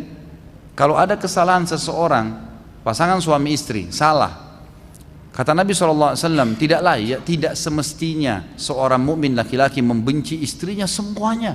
Karena kalau dia benci satu sifat, ada sifat yang lain. Memang begitu. Jadi kita harus bijaksana melihat. Ini pendapat saya pribadi, saya selalu begitu. Makanya saya alhamdulillah dipanggil di kelompok ini ceramah, saya datang ceramah. Di kelompok ini saya datang ceramah. Bukan saya dukung pendapat mereka, bukan. Tapi saya jelaskan, yang menurut saya salah saya jelaskan. Tapi tidak semua saya salahkan. Apa yang sudah sesuai dengan sunnah ya saya diami, gitu kan? Karena orang nggak bisa terima kalau semuanya disalahkan, iya nggak? Sekarang jamaah tabligh, pada saat mereka sholat berjamaah di masjid, salah? Sesuai dengan sunnah nggak? Sunnah Nabi SAW, iya kan? Azan ke masjid, sholat, ngajak orang ke masjid, perbuatan baik nggak? Baik. Loh kenapa kita nggak nilai itu? Kalau saya pribadi ini nilai plus, ya gitu. Bisa mengajak orang mabuk, orang judi, orang-orang, saya pernah bertemu dengan beberapa mereka itu luar biasa orang yang mungkin tidak bisa sembarangan taubat, tapi taubat di tangan mereka. Masuk ke masjid, ini perbuatan positif. Membangun ukhuwah satu sama yang lain, makan sama-sama satu piring, ini, saling bermusyawarah kalau ada masalah, ada yang sakit dijenguk, positif nggak? Sesuai dengan sunnah. Kita harus sportif mengatakan ini benar, ya nggak? Kalau ada perbuatan yang salah, saya sudah sebutkan waktu itu. Rujukan kepada hadis-hadis yang maudhu dan dhaif ini nggak boleh dipakai. Berbicaranya orang yang tidak punya ilmu nggak boleh dipakai ini. Ini yang salah. Dan saya sorotin itu. Saya sorotin kesalahan mereka. Saya bilang teman-teman ini tinggal coba dialihkan. Coba yang bicara alim ulama lah. Jangan orang yang baru teler kemarin sadar hari ini terus suruh ngomong. Itu nggak layak. Gitu. Nggak boleh orang bicara begitu. Harus orang alim yang faham ilmu. Ada di antara mereka hafal Quran, ada di antara mereka para ulama. Silakan bicara. Itu saya pribadi dan saya melihat ini bijaksana, gitu kan? Karena umat ini sekarang memang lagi banyak bersekte-sekte ini. Dan saya lihat ini adalah lahan dakwah kita, ya gitu. Bagaimana kita mendakwai mereka? Apa yang benar kita dukung, apa yang salah? Ya, masya Allah. Udah stop. Tolong. Ini istri saya mau ke dokter, saya mau ngantar sebentar.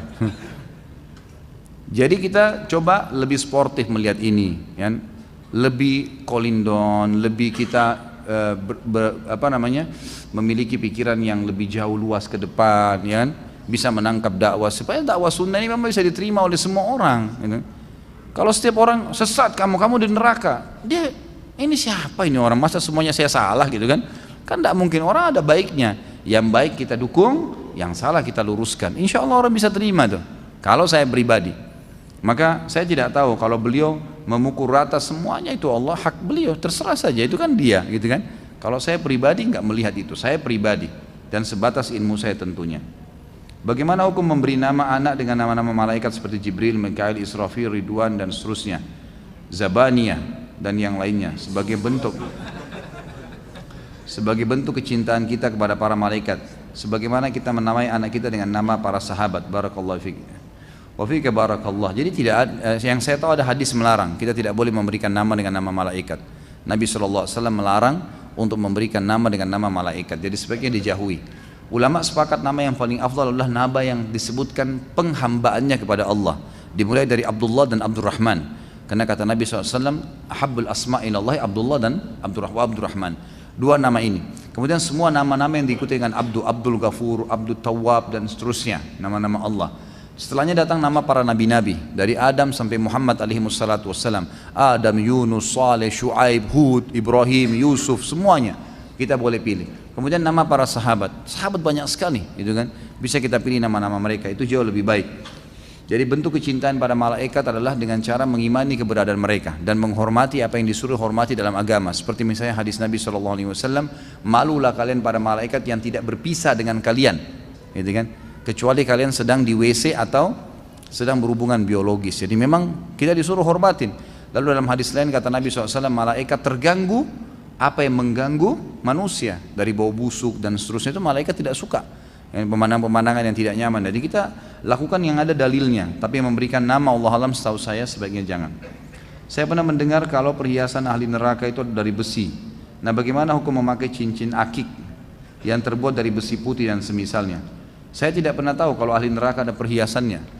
Allahu alam. Selama ini saya selalu bahas tentang masalah neraka, saya tidak pernah tahu kalau ahli neraka ada perhiasan.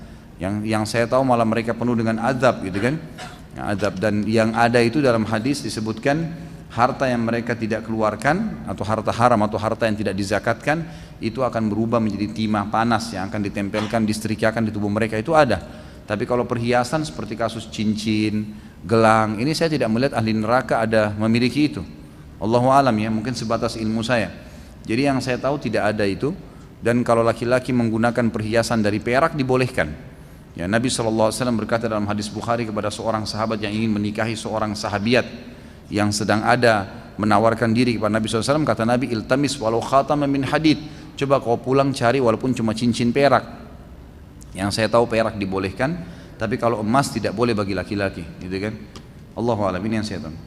Ustaz, mohon doakan istri dan adik anak agar memakai jilbab. Allahumma amin, mudah-mudahan insyaallah Allah berikan hidayah. Bukan cuma saudara dan istri anda, tapi insya Allah seluruh muslimat, ya, seluruh muslimat yang belum mendapatkan hidayah, semoga Allah berikan petunjuk untuk bisa menutup aurat mereka. Amalan apa yang bisa dilakukan wanita yang sedang haid selain doa pagi dan sore? Ya. Apa saja yang tidak dibolehkan itu hanya sholat, puasa, menyentuh fisik Al-Quran, kan gitu. Yang lain boleh. Zikir, jenguk orang sakit, bakti dengan orang tua, sedekah, banyak, mendengar ceramah, banyak sekali. Jadi yang ditinggalkan cuma yang dilarang saja, yang tidak dilarang kerjakan. Kan itu.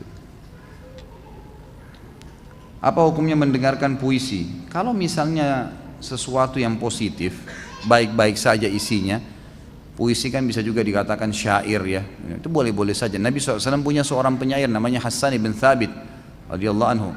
Sahabat Nabi ini memang selalu membela Nabi SAW dengan syair-syairnya. Kalau ada yang menyerang Nabi, maka dia juga membalas, gitu kan.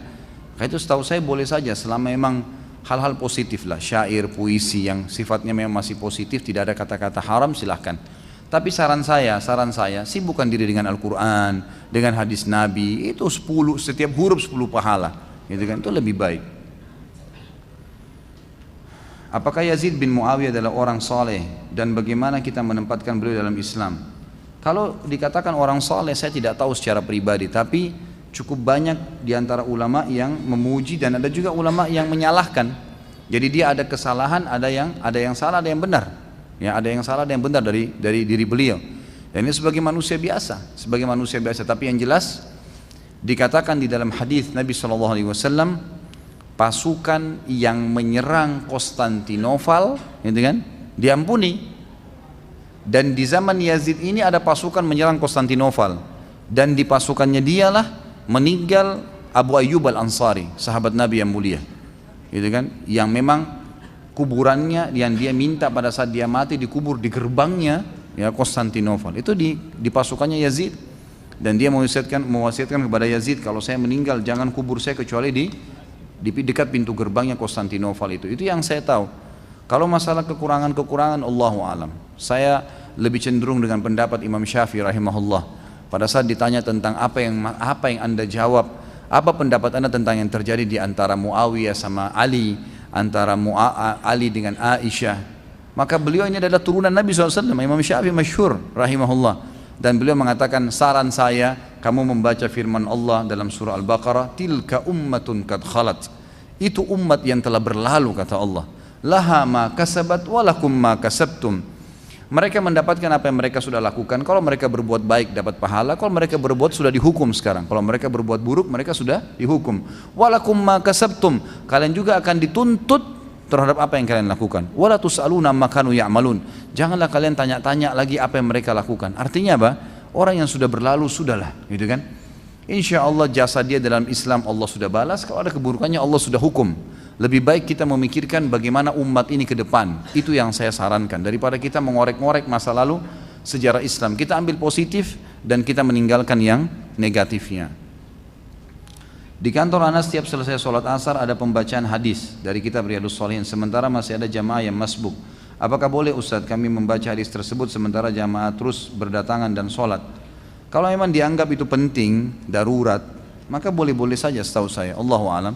Setahu saya boleh-boleh saja, dan saya saran saya supaya kalau bisa ya, seperti masjid kita ini atau tempat-tempat yang lain, kalau ada taklim seperti ini mungkin teman-teman panitia bisa memberikan teman-teman kita yang terlambat tempat ya, mungkin di sisi masjid dikasih karpet khusus ditulis untuk orang yang masbuk, sehingga mereka tidak terganggu, juga jemaah taklim tidak terganggu kan. Itu lebih positif dan lebih di tengah ya, lebih adil istilahnya, daripada di sini saya teriak-teriak, nah sana juga imamnya juga baca ayat yang keras, akhirnya seperti orang yang berantem gitu. Jadi lebih baik diatur seperti itu. Kalau antum melihat membaca Riyadhus Shalihin ini penting karena itu adalah ilmu, dan kalau tidak seperti itu maka mungkin orang-orang tidak akan menuntut ilmu, maka boleh dibacakan, tidak ada masalah gitu kan. Dan saya sarankan orang-orang yang terlambat masbuk sholat, coba cari sisi masjid yang tidak mengganggu orang, karena kalau kita masuk dalam masjid, misal akhirnya nyerobot ke orang-orang yang masih duduk berzikir, mungkin mereka masih berzikir, mereka masih mengejar fadilah doa malaikat, karena orang yang tidak berdiri dari musallahnya, tidak berbicara dengan orang di sebelahnya, tidak membatalkan wudunya, malaikat kan terus mendoakan dia. Makanya ada orang duduk menunggu berzikir. Orang yang masbuk harus mengerti, karena dia terlambat ya dia cari tempat, posisi yang mungkin lebih tidak mengganggu dia dan tidak mengganggu jemaah yang lain. Ini saran saya, Allahu a'lam. Apa perbedaan antara qat'i sama dhanni? Qat'i itu sesuatu yang sudah tidak ada lagi keraguan di dalamnya. Kalau dhanni masih perkiraan, gitu kan? Ayat-ayat qat'i sesuatu yang berbicara langsung to the point kepada hukum. Aqimus shalah wa atuz zakah, dirikan salat dan tunaikan zakat. Qat'i, jelas, nggak ada sesuatu yang perlu diragukan di situ, gitu kan? Kalau dhanni ini sesuatu yang sifatnya masih berbicara global, ya, sifatnya berbicara global, yang sifatnya itu masih berbicara tentang sesuatu yang kemungkinan maknanya begini, kemungkinan maknanya begini. Misal, pada saat disebutkan aula mastumun nisa dalam surah Al-Maidah ayat 6, atau kalian melamas wanita kalian, ini yang menyebab ulama mengatakan secara makna ini dhanni, gitu kan? Orang masih ini menyentuh biasakah batal wudu atau menyentuh dengan syahwat? Maka Imam Syafi'i mengatakan menyentuh wanita yang boleh dinikahi termasuk istri walaupun sudah jadi istri, syahwat atau tidak batal wudunya, karena Allah bilang aw lamassumun nisa. Kemudian kalau jumhur ulama mengatakan tidak, harus dengan syahwat baru batal, karena kata-kata lams di sini itu harus dengan syahwat ya, harus dengan syahwat. Dan ini Imam Ahmad, Imam Malik, Abu Hanifah mengatakan hal tersebut, dikuatkan dengan hadis Bukhari, Nabi SAW pernah mencium Aisyah dan menjadi imam sementara tidak berwudu, gitu kan. Jadi seperti itu memahaminya. Dan apa perbedaan antara taklid dengan ta'assub? Sebenarnya secara makna mendekat. Kalau taklid itu mencontohi dengan dasar, kalau ta'assub mencontohi tanpa dasar. Itu maknanya. Kalau taklid itu ada orang nih jalankan sunnah, kita ikutin, kita tahu dia punya landasan, kita ikutin, maka dikatakan kita mentaklidnya. Kalau ta'assub, mencontohi seseorang hanya sekedar melihat tanpa tahu ini adalah landasannya atau tidak, jadi fanatisme buta, itu kalau ta'assub. Kalau taklid itu dia mengikuti dengan mengetahui ini ada landasan, itu kurang lebih perbedaan dasarnya. Masya Allah, 8-9 pertanyaan. Tanya satu, akhi, ukhti, 1-2 gitu.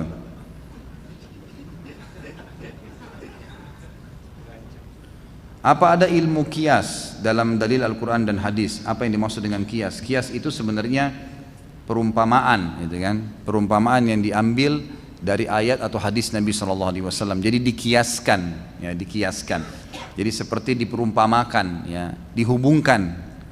Seperti misalnya pengharaman rokok, gitu kan?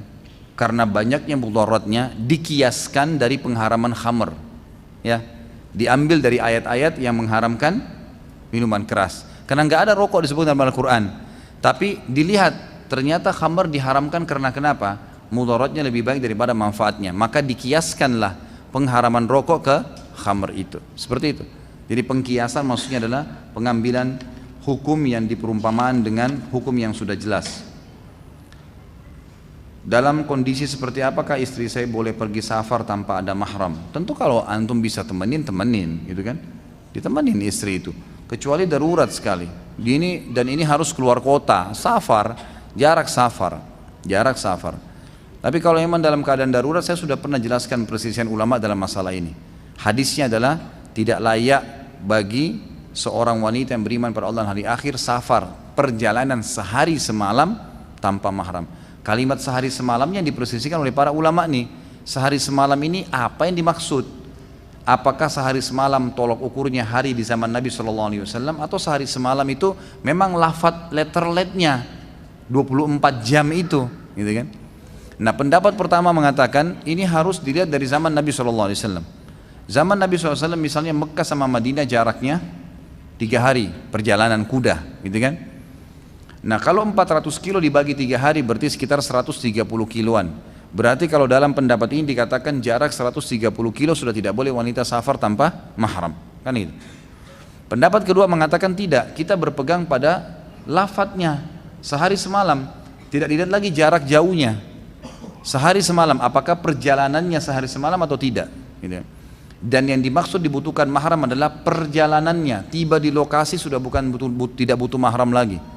Jakarta Surabaya butuh mahram, misalnya ya perjalanannya, tiba Surabaya sudah nggak butuh mahram, suaminya udah boleh kembali, sudah sampai pada tujuan. Jadi perjalanan yang dimaksud, gitu kan. Nah, ini kita lihat sekarang kecenderungan kita melihat di mana ini secara ilmiah. Seperti sekarang misalnya, ulama fikih sepakat mengatakan wanita disuruh ada mahramnya pada saat safar itu karena keamanan, gitu kan, takut diganggu. Zaman sekarang dan berapa hari lagi ini akan diresmikan oleh kerajaan Saudi perjalanan Madinah Mekah dengan kereta api baru 90 menit. Yang dulu orang tempuh 6 jam pakai bus, sekarang sudah lebih canggih 90 menit. Bukan mustahil 10-20 tahun ke depan itu mungkin cuma setengah jam. Bukan mustahil, sebab kemarin kerajaan Saudi sempat negosiasi sama Jepang. Salah satu kereta yang sempat ditawar itu ada buatan Jepang yang terbaru 400 kilo 20 menit, sama dengan pesawat kecepatannya. Itu bukan mustahil 10-20 tahun lagi dipakai, gitu kan. Berarti jarak yang dulunya dari zaman Nabi SAW 3 hari 3 malam ditempuh dalam 20 menit nanti itu. Apakah perempuan butuh mahram? Nah, di sini memahami fikihnya, bagaimana kita jeli dalam menangkap ini. Dilihat jalur keamanan, aman gak dia? Sekarang perempuan safar dari Jakarta ke Surabaya di pesawat, aman gak dia di pesawat?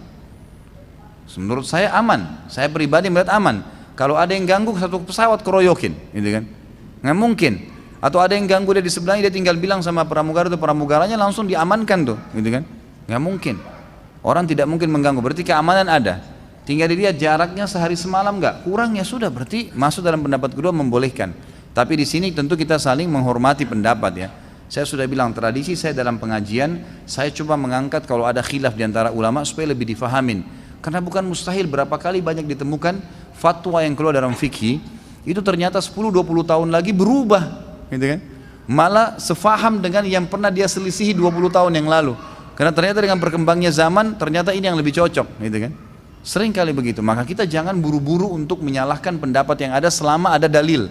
Karena ini dalilnya satu nih, dalilnya hadis tadi, sehari semalam tanpa mahram, kan gitu. Itu dalilnya yang dibahaskan. Ketika niat kurban seekor kambing hanya untuk satu jiwa atau bisa untuk satu keluarga, tentu lebih afdal satu jiwa, lebih afdal itu, lebih baik. Bahkan dianjurkan setiap orang satu orang bisa berkurban lebih dari satu ekor, ya. Bisa lebih dari satu ekor.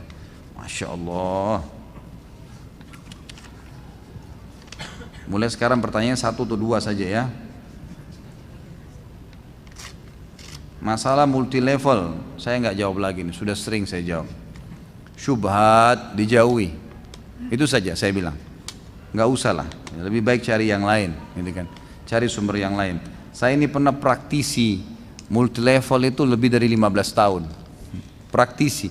Saya sampai menjadi penasihat syariahnya, saya sampai luar biasa lah, saya nggak usah sebutin. Banyak yang dulu mengajak saya jadi Dewan Syariah, mengatasnamakan syariah gitu. Itu setelah saya telusurin, semua ini berbahaya sekali, dekat sekali dengan bab gharar itu, merugikan pihak. Uang pendaftaran yang hangus, kemudian bonus yang hangus, janji-janji yang cuma diimingkan. Ini kalau dapat poin tertentu akan dapat mobil, ternyata begitu juga sampai pada poin itu tidak dikasih mobil langsung cash, masih dicicilin. Kalau poinnya nggak sampai bulan selanjutnya nggak dapat lagi mobil itu, dan beragam macam hal yang dijanjikan, ini semua masuk dalam bab gharar. Maka saran saya nggak usah. Dan subhanallah, orang yang masuk ke multi level ini, mungkin teman-teman yang bergerak itu akan muncul sebuah motivasi dalam dirinya, merasa bisnis lain kecil semua, bisnisnya yang paling hebat. Sampai jam 12 malam, sampai jam 2 malam ceramah terus. Kalau dia ceramah, bukan ceramah ini ya, maksudnya bisnis, marketingkan terus. Kalau dia ceramah itu sudah berapa banyak orang yang masuk Islam tuh. Ini hanya jual sabun satu, luar biasa sampai jam 2 malam, ini bagaimana nih? Hah? Ini hati-hati, kalau menurut saya lebih baik jangan, dijauhi. Mohon maaf, apa Pak Ustadz? Apa ini? Jadi membuat,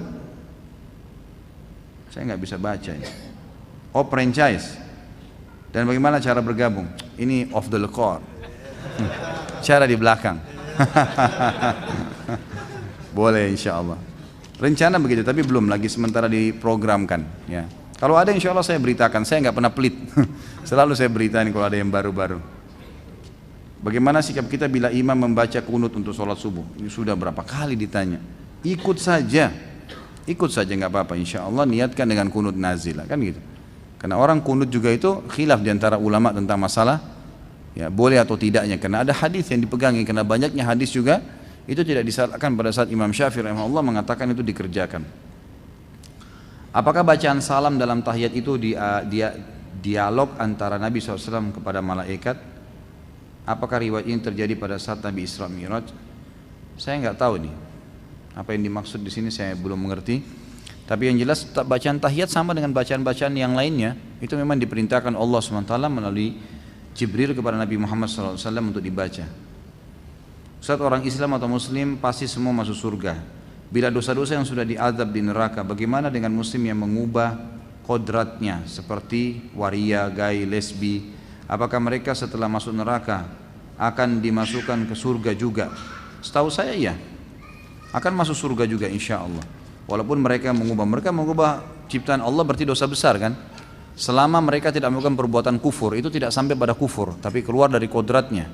Itu perbuatan dosa-dosa besar, lesbian, homoseksual dan seterusnya, ini adalah sama dengan zina, perbuatan dosa besar dihukum. Tapi Allahu alam bagaimana siksaannya nih, luar biasa dahsyatnya, kita nggak tahu. Saya pernah berikan gambaran, ambil korek gas, bakar aja jari sendiri. 5-10 detik sudah memar, 1 menit matang tangan kita. Gimana kalau satu badan dibakar? Bagaimana kalau 1 hari di akhirat 1000 tahun waktu dunia? Berat, gitu kan? Ya mereka disiksa dulu tentunya. Akan keluar semua orang dari neraka yang dalam hatinya ada tertinggal seperti biji sawi dari la ilaha illallah. Itu hadis sahih. Sampai sebagian ulama mengatakan kalimat la ilaha illallah adalah kalimat penyelamat yang luar biasa. Apa kiat-kiat supaya harta itu menjadi berkah? Rajin bersyukur, sedekahkan, gitu kan?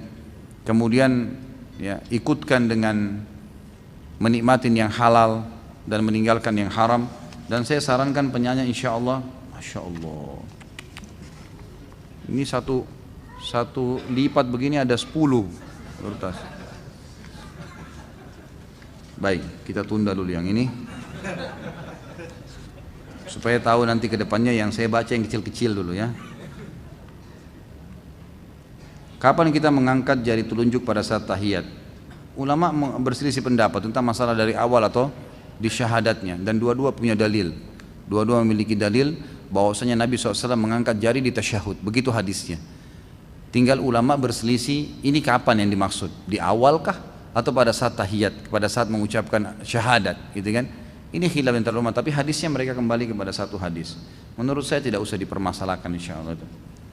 Saya pernah punya HP BlackBerry hasil nemu Ustaz. Ketika itu ayah saya yang menjumpai dan langsung mematikan HP-nya dan saya pakai HP itu hingga rusak Ustaz. Saya ingin kembalikan HP sudah rusak, apakah bisa? Nah, ini saya baca apa adanya ya. Apakah bisa saya sedekah seharga HP itu dan saya niatkan untuk orang tersebut? Ya tentu saja ini semoga Allah berikan hidayah dan mengampuni ayah anda ya. Perbuatan yang salah itu mencuri namanya. Mengambil HP langsung mematikan berarti sudah niat tidak benar. Walaupun niatnya memberikan kepada anak, ini perilaku yang salah, ini dulu berdosa. Ya, harus diingatkan kepada ayah kalau itu perbuatan yang salah. Anda sendiri kalau ayah anda tahu di mana tempat dulu ditemukan atau tahu kira-kira pemiliknya, siapa tahu, maka dikembalikan. Kalau enggak maka boleh disedekahkan dengan nilai harga BlackBerry itu. Allahu a'lam. Ustaz, anak baru lulus kuliah sudah hampir 1 tahun belum dapat kerja. Anda rencana mau kerja sebagai pramugara. Apakah tidak apa-apa anak potong jenggot sampai klimis? Dan apabila maskapai itu menyediakan wine atau alkohol tidak apa-apa? Dan apabila anak kerja di kantor atau pertokoan yang diharuskan dipotong dan membersihkan jenggot, apakah dibolehkan karena udzur tersebut? Cobalah cari pekerjaan yang tidak melanggar sunnah ya. Saran saya itu. Jadi subhanallah banyak sekali ikhwah justru pada saat mereka bekerja dan mereka terganggu dengan larangan-larangan seperti ini, mereka malah mau keluar. Ini anda terbalik sekarang, mau kerja dengan mengorbankan jenggot kan itu. Orang lain enggak, dia pelihara jenggot setelah bekerja lalu tinggalkan kerjaan justru karena disuruh potong. Ini saya lihat unsur timbal balik yang semestinya tidak terjadi ya. Mestinya anda mumpung belum bekerja coba cari pekerjaan yang memang tidak melanggar sunnah Nabi. Ini lebih baik, Allahu a'lam. Karena saya sudah pernah jelaskan, jauh lebih baik kalau kita maksimal dalam mengerjakan ibadah, jauh lebih baik. Dosa itu, pelanggaran agama itu, seperti tembok rumah yang jebol, masuk angin dingin. Mana yang lebih efektif? Kita pakai selimut atau kita tutup lubangnya? Hah? Masih hidup gak ini? Pakai selimut atau tutup lubangnya? Nah, itu yang penting. Banyak teman-teman dia cuma pakai selimut, kan itu, paham bahasanya ya. Jadi dia cuma pakai selimut sehingga setiap saat masih tetap kena angin. Jadi setiap temannya ngomong terpengaruh lagi, sedikit tersingkap selimutnya dingin lagi. Masalahnya masih terbuka nih, masih masuk angin-angin. Ini tempat kerja, fasilitas, tutup pintu maksiat, selesai. Rezeki Allah yang kasih. Saya sarankan teman yang bertanya tadi coba nonton ceramah saya di YouTube masalah rezeki. Itu sudah cukup banyak teman-teman yang upload di YouTube terakhir, termasuk tablik akbar di Solo, kemudian juga tablik akbar kemarin di Aceh dan seterusnya. Mereka shooting dan mereka upload tuh, bisa diangkat. Saudaraku, ini adalah rahasia rezekimu, bisa dilihat maksud saya. Maka insya Allah itu akan ada jawaban-jawaban yang bisa lebih memotivasi anda untuk hati-hati. Insya Allah rezeki sudah Allah tentukan, tidak usah khawatir. Bolehkah menghindari komunikasi dengan banyak orang? Contoh mematikan HP dengan niat ingin menyendiri untuk memperbaiki diri. Boleh saja. Tapi ada hadis Nabi SAW. Tentu kalau anda menghindar dari orang-orang yang buruk itu positif. Tapi kalau menghindar mematikan untuk tidak bekerja, tidak beraktivitas, ini tidak benar. Karena Nabi SAW mengatakan manusia yang baik adalah manusia yang berbaur dengan manusia yang lainnya. Itu manusia yang baik, berbaur memang. Dia sabar dengan cobaan yang datang dari mereka. Dia sabar dengan godaan-godaannya, itu pahalanya lebih besar. Karena sabar terhadap godaan maksiat itu pahala sendiri ya. Pahala sendiri itu. Kita digoda untuk melakukan buat maksiat lalu kita bertahan, tidak mau. Maka itu pahala sendiri, tidak didapatkan bagi orang yang menyendiri. Tapi kalau Anda untuk bermuhasabah, mau hafal Quran dulu, saya mau matikan, saya cuma nyalakan di waktu tertentu jam sekian sampai jam sekian, itu boleh saja, mengatur, itu malah bagi. Itu malah positif dibandingkan orang yang sibukkan diri 24 jam, bangun tidur HP, mau tidur HP, luar biasa, biar lagi makan sambil ngunyah, buka HP. Ini apa ini? HP-nya juga mau ikutkan makan. Kira-kira kalau lagi makan bisa terima telepon, tidak ada orang gitu, sambil ngomong. Apa ini? Makan dulu, selesaikan, baru telepon gitu kan. Sudah kelebihan luar biasa. Kita diwajibkan menyantuni anak yatim. Bagaimana cara kita menyantuni anak yatim? Anak yatim tentu banyak caranya. Di antaranya kita mensponsori mereka, menyiapkan kebutuhannya, gitu kan, kebutuhan sehari-hari, makanan, minuman, pakaian, biaya sekolah. Kita menjadi ayah angkat atau ibu angkat itu termasuk. Atau ada di antara kerabat kita, mungkin ponakan yang sering terjadi biasa, ayahnya dan ibunya kaya raya meninggal, anaknya masih kecil. Dan itu kebetulan mungkin ponakan misalnya. Maka kita sebagai pamannya atau sebagai tantenya tentu orang yang paling berhak untuk mengelola harta anak yatim tersebut. Maka ini sama juga dengan menaungi. Di sini tidak boleh kita memakan harta anak yatim tersebut kecuali untuk kebutuhan dasar, membayar listrik, kebutuhan dia dan seterusnya. Kalau sudah besar dikembalikan hartanya. Ini juga termasuk menyantuni mereka. Bagaimana cara membagi waktu yang adil untuk dua istri? Mulai lagi nih. Ini siapa yang suka cari gara-gara ini? Hah?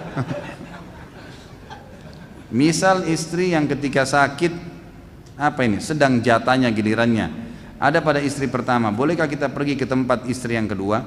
Kalau hanya sekedar menjenguk boleh, tapi jatah malam mabit wajib. Saya sudah bilang, orang yang poligami siap tidak tidur, ya, haknya istri itu mabit. Jadi kalau dari istri pertama ini sudah malam ngobrol, nginap, dia bilang, saya masih butuh ngobrol, temanin. Besok malam, ini pagi bekerja sampai maghrib. Terus istri kedua bilang, saya juga mau ditemanin ngobrol. Temanin ngobrol, resiko. Siapa suruh poligami? Mau enaknya aja gimana? Kalau sakit jenguk, penuhi kebutuhannya, sampaikan pamit kepada yang pertama yang tidak sakit, saya akan lihat saja. Itu tidak apa-apa. Dan usahakan kejujuran, selalu kejujuran. Jangan pernah sembunyi apa-apa. Menyembunyikan sesuatu apalagi dusta itu akan jadi penyakit, bumerang, nggak perlu. Saya akan ke sini. Kenapa gini-gini? Ini Allah yang perintahkan. Kembalikan kepada hukum Allah. Saya akan lihat orang sakit, nggak bisa, gitu kan? Kalau kau mau silakan jenguk sama-sama. Itu hal-hal mendasar yang mesti dilakukan. Di web khalidbasanamamp3.com bagian Bulughul Maram hadis 760 tentang haji tidak bisa di-download Ustaz. Nah ini ke Pak Diarto nanti ya. Masalah MP3 silakan kembali ke beliau. Ini yang mana saya mau baca nih. Ustaz, jika ada yang hamil di luar nikah, apakah boleh dinikahkan dalam keadaan hamil atau harus menunggu masa iddah? Tidak ada masa iddah bagi orang berzina. Iddah itu bagi orang yang sudah jadi istri sah lalu terceraikan. Jadi ini lebih afdal dia tidak menikah, lebih afdal. Yang saya tahu pendapat begitu. Kemarin saya sempat tanyakan ke beberapa masyayikh yang mengajar di Masjid Nabawi, bagaimana sih sering datang pertanyaan nih, kalau yang nikahi dia laki-laki yang menghamilinya. Maka ada saya dibukakan buku fikih oleh salah seorang teman dekat saya, sekarang beliau mengajar di Masjid Nabawi. Kemudian beliau mengatakan, ini Khalid, saya temukan bahwasanya ada pendapat dari Hanafiyah yang membolehkan menikah kalau sama laki-laki itu, ya, laki-laki itu juga. Tapi ini pendapat yang lemah sekali, pendapat yang lemah. Karena kalau dibuka ini, maka akan jadi senjata kayak sekarang, ya kan? Orang tuanya nggak setuju, hamil dulu di luar nikah, pasti dinikahkan, jadi senjata. Makanya jumhur ulama mengatakan tidak boleh, wanita hamil tidak boleh dinikahi, gitu kan? Walaupun sama laki-laki itu, kecuali sudah melahirkan. Apabila anak dari hasil zina tersebut dibuat akte kelahiran, apakah boleh dinasabkan kepada ayah biologisnya? Setahu saya tidak boleh, karena tidak ada penisbatan nama kepada pemilik sperma kalau dari hasil zina. Ini jelas pendapat disepakati oleh 4 madhab. Ustaz, bagaimana sholat qobliyah subuhnya wanita? Apakah harus mengikuti seperti laki-laki di antara azan dan iqamah atau tidak? Karena seorang wanita kan tidak sholat berjamaah. Jadi bagaimana Ustaz? Setahu saya tetap sama antara azan iqamah. Makanya dengarkan azan. Antara azan iqamah prediksinya kita sudah misal 5 menit sholat pada saat itu. Karena kalau sudah iqamah subuh nggak boleh lagi sholat sunnah, gitu kan? Yang dibolehkan itu cuma dikecualikan oleh ulama 3 jenis sholat sunnah. Sholat sunnah wudu, tahiyat masjid, dan juga sholat jenazah. Ya, ini yang dibolehkan. Kalau selain ini setahu saya tidak dibolehkan. Apakah wanita dibolehkan mengikuti program KB karena faktor usia yang sudah 40 tahun? Boleh. Bukan cuma sekedar, bukan karena hanya 40 tahun, tapi yang jelas dia boleh ikut program. Selama memang bahan-bahannya itu bahan halal, ya, bukan bahan yang haram. Apakah benar Ibnu Sayyad adalah Dajjal? Pendapat yang kuat mengatakan bukan dia. Walaupun dia mirip. Ibnu Sayyad ini ada satu turunan Yahudi. Kalau teman-teman belum tahu, di zaman Nabi SAW mirip sekali sama Dajjal. Itu kan mirip sama Dajjal, turunan Yahudi, bentuk tubuhnya, warna kulitnya mirip Dajjal. Dajjal itu orang yang kekar, kulitnya berwarna kehitam-hitaman gitu kan. Dan subhanallah di akhir hidupnya itu mata sebelah kanannya rusak gitu kan. Tapi dia sempat masuk Islam setelah itu. Jadi di zaman Nabi SAW hidup dia belum masuk Islam, jadi tidak jadi sahabat. Tapi di zaman sahabat, zaman Abu Bakar masuk Islam dia. Dan pernah dia ikut haji. Maka waktu dia duduk sama Ibnu Umar bersebelahan, Ibnu Umar bilang, saya ketemu sama Ibnu Sayyad dan dia duduk di sebelah saya. Saya belum pernah merasa tidak nyaman seperti waktu itu. Lalu Ibnu Sayyad berkata kepada saya, wahai Ibnu Umar, apa kau dengar orang-orang bicara tentang saya? Orang bilang saya ini Dajjal. Kalau emang saya benar Dajjal, bukankah Nabi SAW bersabda bahwasanya Dajjal tidak akan masuk Mekah dan Madinah? Saya masuk di Madinah, saya lahir di Madinah, bagaimana bisa saya dikatakan Dajjal? Bukankah Nabi SAW mengatakan Dajjal nggak punya keturunan? Saya punya anak 5 sekarang, gitu kan? Dari mana ini, gitu kan? Nah berarti memang di sini indikasinya dia bukan Dajjal, gitu kan? Ibnu Umar mengatakan benar juga nih, dari statement dia betul, karena memang kan ciri-cirinya tidak masuk Madinah dan Mekah, gitu kan? Tapi sempat Ibnu Umar berkata di akhir riwayat, mengatakan, tapi kalau seandainya kau terpilih dari Dajjal, kau mau nggak? Kata Ibnu Sayyad, kalau saya ditawarkan saya tidak nolak. Nah maka di situ Ibnu Umar mengatakan, semoga Allah membinasakanmu, ditinggalkan gitu. Artinya dia mau dari Dajjal, ini kan luar biasa, bagaimana sudah muslim begitu pikirannya. Tapi yang pendapat yang kuat, walaupun banyak riwayat yang seakan-akan menunjukkan dia, tetap saja pendapat yang kuat mengatakan bukan dia. Dajjal itu sendiri, jadi kan memang dia makhluk yang sudah Allah siapkan nanti di akhir zaman. Ustaz, saya mau tanya, sampai berapa bulan bayi disunnahkan akikah? Kalau sudah lewat, apa sebaiknya diniatkan untuk kurban saja, sedangkan orang tuanya belum kurban, sekarang anaknya sudah berumur 4 bulan? Tentu saja yang paling kuat pendapat itu mengatakan hari ke-7, gitu kan? Hari ke-7 paling afdal, kalau dia bisa lakukan maka lebih baik. Pendapat pertama dari para ulama mengatakan kalau lewat hari ke-7 lupa atau tidak, gitu kan? Mampu atau tidak mampu berarti dianggap dia sudah gugur kewajibannya.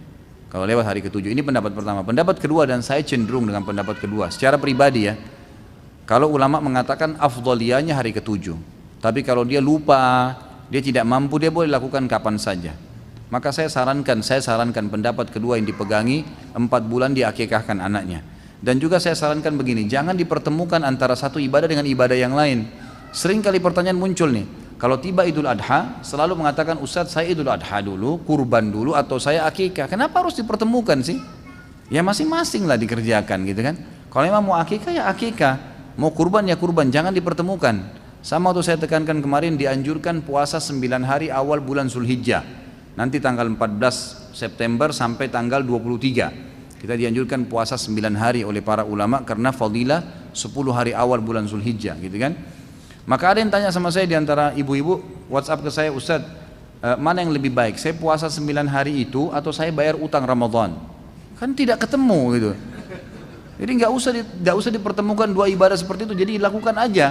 Kalau pas lagi 10 awal Zulhijjah ya kerjakan puasa Zulhijjah. Ada kesempatan lain kita bayar utang Ramadan, karena Ramadan masih lama sampai bulan Sya'ban. Menurut syariat Islam, lebih afdal mana, bekerja di kampung dengan merantau? Bekerja di kampung atau merantau gitu ya. Saya tidak pernah tahu ada perbedaannya. Tapi Imam Syafi'i pernah berkata dalam pepatah syairnya, wasafir fafis safari khamsu fawaidin. Berangkatlah kamu, musafirlah, cari pengalaman gitu kan. Bekerja ke apalah, keluar kota kamu. Karena itu akan mendapatkan 5 manfaat. Kata beliau, wasafir wa fis safari khamsu fawaidin. Kemudian beliau mengatakan lanjutannya itu ini soalnya sudah cukup lama saya lupa syairnya ya, tapi ilmun wa adabun, sebentar saya lupa.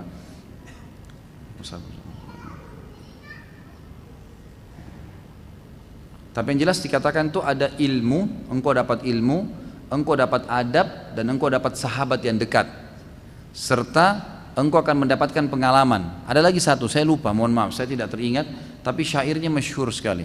Kalau dari syair Imam Syafi'i ini berarti kita dianjurkan memang safar, gitu kan, merantau. Tapi kalau di kampung halaman kita sudah Allah bukain, alhamdulillah, sudah sukses, sudah segala, ya cukup kan, tidak ada masalah. Toh dunia kan kita laluin, mau hidup dimanapun itu tidak ada masalah. Di surga itu yang kita nyesal kalau tertinggal derajat, kalau di bumi nggak ada masalah. Pernah mendengar hadis mengenai memotong rambut yang kurang lebih bunyinya, potonglah seluruhnya atau biarkan seluruhnya. Yang mana yang mau saya tanya, apakah memotong itu harus sama panjang atau tidak? Setahu saya hadis ini memang menjelaskan, hadis ini sahih. Hadis ini menjelaskan tentang dianjurkannya setiap muslim memotong rambut yang sama panjang. Jadi tidak boleh misalnya di sini botak, di sini ada gitu, di sini botak, sini ada gitu. Yang sering dibuat-buat itu nggak boleh. Jadi sama rata. Dalam Islam itu dianjurkan, Nabi SAW menganjurkan agar semua muslim memotong rambutnya sama rata. Ya. Jadi nggak usah gila-gilaan ikuti pemain bola, ikutin apa, itu nggak perlu. Kalau memberi uang kepada karyawan ana, bolehkah diniatkan sebagai sedekah? Misal ana memberikan uang ke karyawan ana karena anak karyawan ana sedang sakit, jadi untuk membantu biaya pengobatan. Tentu saja boleh sedekah. Bahkan kalau kita punya zakat mal dan dia memang termasuk orang yang tidak mampu, itu boleh dialokasikan kepada mereka. Pada saat Anda menjual rumah, ada pihak atau orang yang minta fee, padahal orang tersebut tidak ada jasa apa-apa. Tapi karena orang tersebut terus-terusan minta, bolehkah Anda kasih uang tapi Anda niatkan untuk sedekah? Boleh saja, tidak ada masalah insya Allah.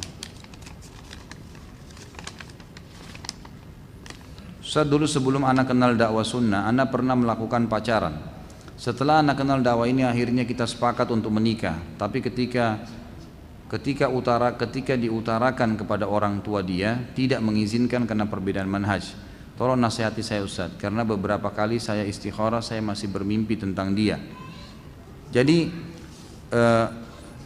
pertama kalau kita minta petunjuk sama Allah, kalau istikharah itu dianjurkan untuk tidak ada kecenderungan, kosongkan dulu pikiran dari itu.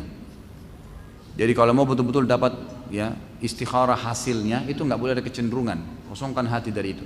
Karena biar kita istikharah bagaimanapun, kalau ternyata kita sudah tergila-gila sama dia, percuma, gitu kan? Pasti akan ke situ-situ terus. Ya.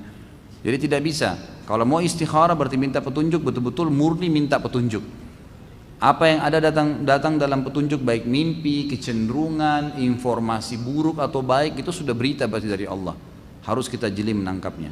Kalau saran saya, Allah alam, istikharah ini dimurnikan niatnya, kemudian coba istikharah lagi malam ini. Kalau Allah SWT berikan kecenderungan masih ada, dan itu mimpinya juga positif, maka silakan coba ya minta berdoa sama Allah agar diangkat penghalang-penghalangnya, misal orang tuanya bisa dilunakkan dan seterusnya, gitu kan. Kalau tidak, maka harus berbesar hati. Tidak harus berarti dulu pernah pacaran kemudian harus dinikahi, tidak harus ke situ, gitu kan. Tapi kalau memang kecenderungan ada, ya dilakukan upaya semaksimal mungkin. Kita selama masih belum jadi istrinya orang, masih bisa kita kan berusaha, gitu kan. Istilahnya begitu. Apakah hadis yang diriwayatkan oleh Abdullah bin Abbas bahwa Rasulullah SAW bersabda yang maksudnya bahwa malaikat maut memperhatikan wajah manusia di muka bumi 70 kali adalah hadis yang dhaif? Ia didaifkan oleh para ulama. Ada beberapa, dia memiliki banyak riwayat, banyak sekali riwayatnya. Kalau tidak salah lebih dari 4 atau 5 riwayat berhubungan dengan hadis ini. Tapi semuanya rata-rata lemah. Ada yang menolak total hadis ini, ada yang mengatakan hadis ini bisa dipegangi, ya, tetapi dia secara makna. Umumnya dikatakan oleh ulama dhaif. Memang lemah hadis ini. 5-5-nya kalau nggak salah semuanya lemah. Bagaimana hukumnya bagi laki-laki yang menikah tanpa mendapat restu ibu, namun alasan ibu karena hal yang syar'i, bukan karena hal yang syar'i? Setahu saya tidak ada masalah insya Allah ya, karena orang tua itu tidak boleh mencampuri sampai ke masalah pernikahan. Jadi tidak boleh juga sebagai orang tua, mungkin ya teman-teman yang hadir di sini satu waktu nanti Anda juga insya Allah kita akan tua semuanya, dan anak-anak juga nanti akan besar dan mereka akan menikah. Kita sebagai orang tua tidak boleh mencampuri pernikahan anak-anak kecuali memberikan saran. Kalau memang sudah ada orang yang cocok, yang agamanya baik, kita nggak boleh egois. Biarkan mereka jalan. Kita kan sudah tugas amanah memelihara mereka hanya sampai mereka menikah. Setelah menikah sudahlah, terutama anak perempuan ya. Karena kata Nabi SAW, siapa yang punya anak perempuan dan dididik dengan baik secara agama sampai menikah dijamin baginya surga. Udah lepas tangan, lebih baik, gitu kan? Itu lebih baik, nggak usah ditahan, nggak usah menjadi penyebab akhirnya anak-anak kita jadi terbengkalai dan tidak menikah. Tentu saya sarankan ini, apalagi di sini pertanyaan sudah menikah, tetap mencari ridho ibu, tetap berusaha untuk bisa merangkul ibu, meminta ridhonya, itu tetap saja, gitu kan? Tapi apakah nikahnya sah? Sah.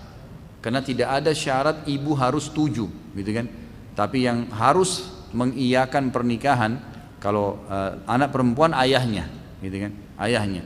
Ayah dan ibu akan terlepas ya, dari masalah permintaan persetujuan ini kalau mereka menolak tanpa udzur syar'i. Ya, tidak ada udzur syar'i. Mereka nolak hanya karena ini terlalu anulah, nggak usah dianggap ini laki-lakinya terlalu alim atau apalah. Ya, perempuannya jilbabnya terlalu besar dan seterusnya ditolak, maka itu bukan udzur syar'i, boleh tetap dilakukan dan itu bukan berarti durhaka dengan orang tua. Apa yang dimaksud dengan dakwah sunnah sudah saya jelaskan tadi. Apa hukumnya saya menjalankan tugas kuliah pada jam kerja kantor? Ya, itu tidak boleh. Ya, tidak boleh. Kalau fasilitas kantor memang sudah disepakati ini fasilitas kantor, untuk kerjaan kantor nggak boleh, kecuali memang Anda sudah bicara. Ini pada saat saya lagi lowong nih, jam 1 sampai jam 2 memang ada waktu istirahat, atau jam 12 sampai jam 1. Selain makan siang 15-20 menit misalnya dipakai, masih ada 40 menit, bisa nggak saya kerjain tugas kuliah saya? Dibahasakan sama pimpinan Anda. Kalau dia bilang, oh nggak apa-apa, selama masa istirahat nggak apa-apa, ya sudah. Tapi tidak boleh fasilitas kantor dipakai untuk umum, nggak boleh kecuali izin. Nggak boleh pulpen dibawa pulang ke rumah, dibagi-bagi untuk ponakan, bawa buku, amplop dibawa pulang, ini semua nggak boleh. Haram. Gimana caranya? Fasilitas kantor nggak boleh. Bagaimana cara yang baik untuk mengajak teman atau saudara ke kajian sunnah? Tawarkan saja. Cuma tugas kita menawarkan, selebihnya kita tidak punya kewenangan lagi. Bolehkah menghadiri pernikahan non muslim? Saran saya jangan. Saran saya jangan. Karena itu acara ritual. Itu acara ritual, sebaiknya jangan. Tapi kalau dia lagi sakit, bolehkah kita jenguk orang non muslim? Boleh. Kalau sakit, Nabi SAW pernah menjenguk anak Yahudi yang sakit kan? Boleh kalau sakit. Atau dia lagi butuh kita berikan, gitu kan? Ada sesuatu yang dibutuhkan, rumahnya lagi banjir kita bantu, itu nggak masalah. Jangan berhubungan dengan masalah ibadahnya. Pernikahan berhubungan dengan ibadah. Saya punya penyakit sinusitis dan dianjurkan untuk operasi. Namun operasinya menggunakan alat yang namanya apa ini? Choter. Alat ini digunakan untuk memotong daging di dalam hidung agar tidak terjadi pendarahan di dalam hidung. Bagaimana hukumnya Ustaz? Apakah ini disebut dengan penyembuhan dengan api atau besi? Setahu saya nggak ada masalah. Ini soalnya memang kalau dibutuhkan untuk operasi itu tidak ada masalah. Karena di zaman para sahabat dulu ada penyakit yang pernah saya ceritakan itu gargarina yang sampai harus diamputasi kaki misalnya kan, dipotong. Dan itu dibolehkan, tidak ada sahabat yang menanggapinya karena memang kalau tidak maka akan berbahaya bagi dia. Setahu saya tidak ada masalah insya Allah.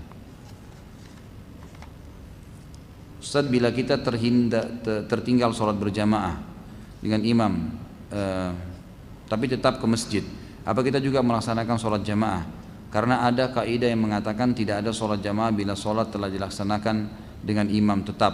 Apakah kaidah ini benar? Tentu saja tetap. Kalau sholat berjamaah ada, kita sholat berjamaah, tetap saja. Kaidah ini bukan seperti itu yang saya fahami ya. Kaidahnya adalah tidak ada sholat berjamaah dengan tidak ada dua imam dalam satu sholat. Jadi kalau ada lagi sholat berjamaah di sana, kita ikut di sana, jangan buat jamaah baru. Itu ada kaidahnya yang saya tahu. Tapi kalau sholat terlat kemudian berjamaah itu dianjurkan. Hadis Bukhari yang pernah saya jelaskan, ada sahabat masuk ke masjid kemudian telat sendirian. Waktu dia mau takbir, Nabi bilang sebentar, siapa yang mau bersedekah? Lalu Abu Bakar berdiri mengatakan saya Rasulullah. Lalu Abu Bakar pun sholat dengan dia. Berarti Nabi suruh dia berjamaah kan? Itu dibolehkan. Tetap mendapatkan fadilah itu. Berapa persen zakat yang wajib kita keluarkan ketika menjual rumah? Kalau penjualan rumah dan harta yang diinvestasikan dan yang ditabung itu nanti 1 haul, 1 tahun baru dikeluarkan, diakumulasi dengan total harta kita. Diakumulasi dengan total harta. Jadi nggak ada begitu laku langsung mengeluarkan zakat, itu nggak ada. Misal haul kita dari Ramadan ke Ramadan atau Januari ke Januari, maka apapun yang kita dapatkan, misalnya bulan Syawal jual rumah 3, bulan Zulhijjahnya misalnya transaksi mobil untung, kemudian mungkin bulan Muharramnya rugi dan seterusnya, terus berkecamuk, dibiarkan sampai nanti bulan Ramadan akan datang, baru kita tutup buku. Kalau ada harta yang tersimpan, dilihat nisabnya sampai nggak 85 gram emas, ada sampai dikeluarin zakat 2,5%, tidak, bangkrut rugi nggak ada zakatnya. Jadi kalau dikeluarkan pun pada saat keuntungan, pada saat terjual itu hanya sekedar sedekah, bukan zakat namanya. Bolehkah kita mengucapkan salam sambil mengangkat tangan? Saya tidak tahu, tidak pernah melihat, tidak pernah menemukan dalil ya. Tapi insya Allah ini tidak ada masalah. Kalau memang kita mau, biasanya angkat tangan itu kan memberikan isyarat supaya dia lihat ke arah kita ya. Tapi kalau memang mengangkat tangan itu dianggap adalah hal yang diperlukan, maka itu sesuatu yang biasa saja. Insya Allah tidak apa-apa. Bolehkah kita berkurban diniatkan untuk orang tua yang telah meninggal? Ini khilaf diantara ulama. Beranjak daripada hadis yang Nabi SAW mengatakan ini waktu beliau mau sembelih kambing, ini untukku dan umatku yang belum ya berkurban. Ada pendapat yang mengatakan ini maksudnya adalah umat Muhammad SAW yang masih hidup, ya, yang masih hidup, sehingga yang tidak punya kemampuan berkurban, Nabi sekalian berkurban untuk mereka. Dan pendapat ini mengatakan ini khusus untuk Nabi SAW. Jadi Nabi saja yang lakukan, orang lain tidak bisa lakukan. Ini pendapat yang pertama. Pendapat kedua mengatakan bahwasanya ini dia maksud adalah semua umatnya yang hidup atau yang meninggal. Karena sabda Nabi SAW ini untukku dan untuk umatku yang belum berkurban. Umatku sini masuk yang sudah meninggal atau yang masih hidup, gitu kan? Di sini dibahasakan lebih global. Ini pendapat yang kedua. Maka dari sini mereka mengatakan boleh menyembelih untuk orang yang sudah meninggal. Saya tidak melihat ini sebuah perkara yang harus diributkan. Allahu a'lam. Karena saya melihat dua-duanya beranjak daripada dalil yang sama, gitu kan? Dan saya sudah bilang kaidahnya tadi, selama ada dalilnya kita boleh berpegang teguh padanya. Jadi kita mengucapkan salam namun tidak ada yang jawab, bolehkah kita menjawab salam kita sendiri? Setahu saya tidak perlu ya, tidak perlu, karena memang kita diperintahkan hanya mengucapkan salam saja. Dalam pelaksanaan sholat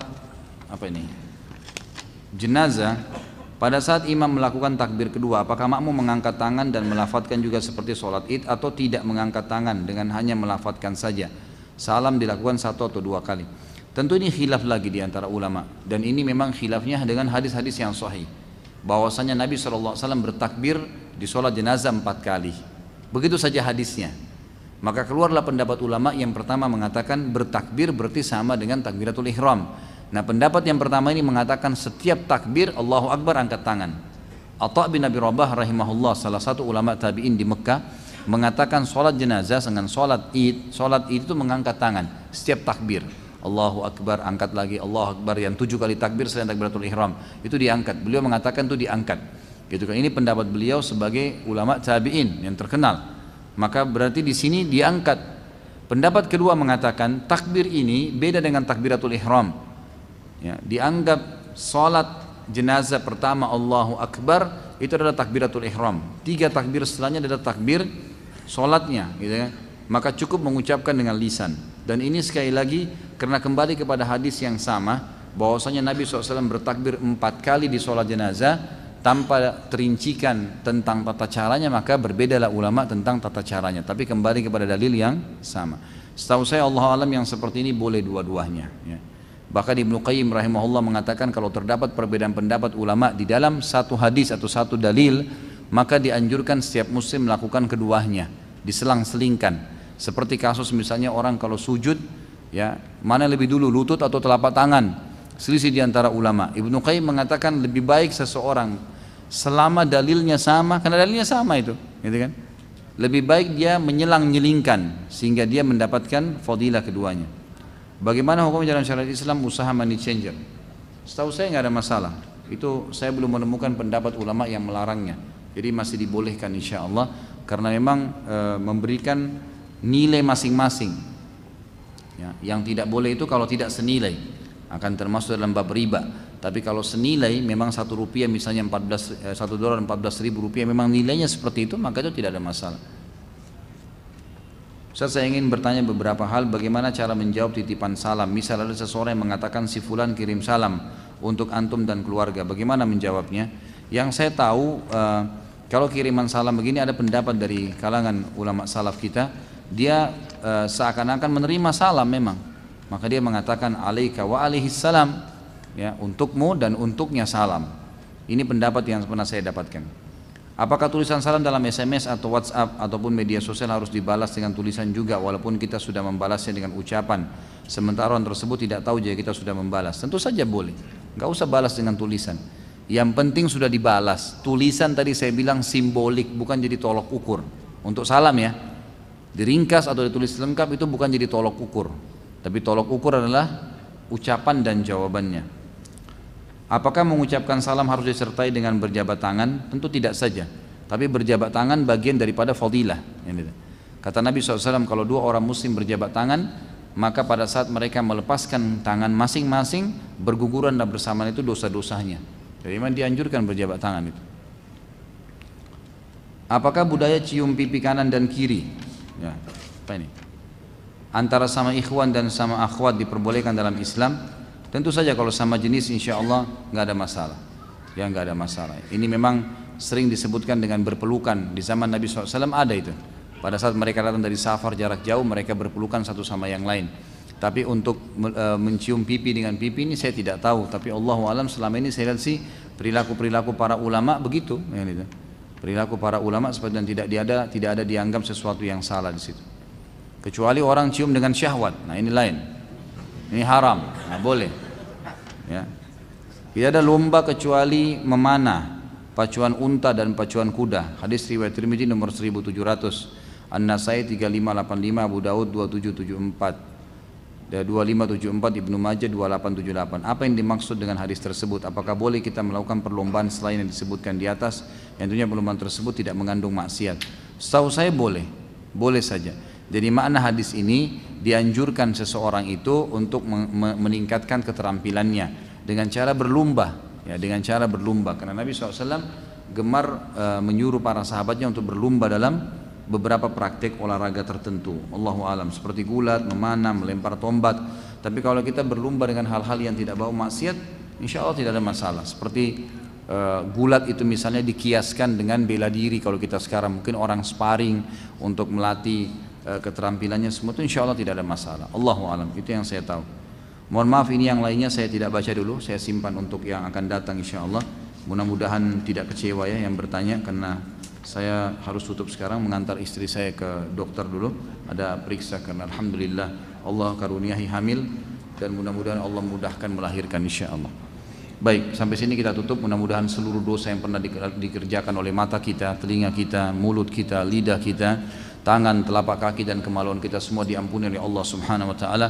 Semuanya diganti dengan pahala. Semua orang yang sakit disembuhkan penyakitnya, semua orang yang terlilit utang dilunasi utangnya, serta seluruh muslimin yang sedang tertindas dimanapun mereka berada. Semoga Allah berikan kemenangan di Palestina, di Syria, di Irak, di Yaman, di Myanmar, dan Allah partisipasikan kita bersama mereka di pahala, baik dengan doa, dengan jiwa dan harta kita. Dan semoga Allah satukan kita di surga firdausnya tanpa hisab, sebagaimana Allah satukan kita di majlis yang mulia ini. Kalau benar dari Allah, kalau salah dari saya mohon dimaafkan. Dan insya Allah saya mengundang ikhwah akhwat untuk datang di tablik akbar kita hari Ahad nanti, pekan ini insya Allah tanggal 6. Itu tablik akbar serial sahabat tentang Abdurrahman ibn Auf, serial sahabat kita yang ke-7 insya Allah, dari yang sering kita buat setiap bulannya sekali. Mudah-mudahan Allah berkahi dan juga mudah-mudahan Allah mudahkan. Mungkin begitu. Subhanakallahumma wa bihamdika asyhadu an la ilaha illa anta astaghfiruka wa atubu ilaik. Wassalamualaikum warahmatullahi wabarakatuh.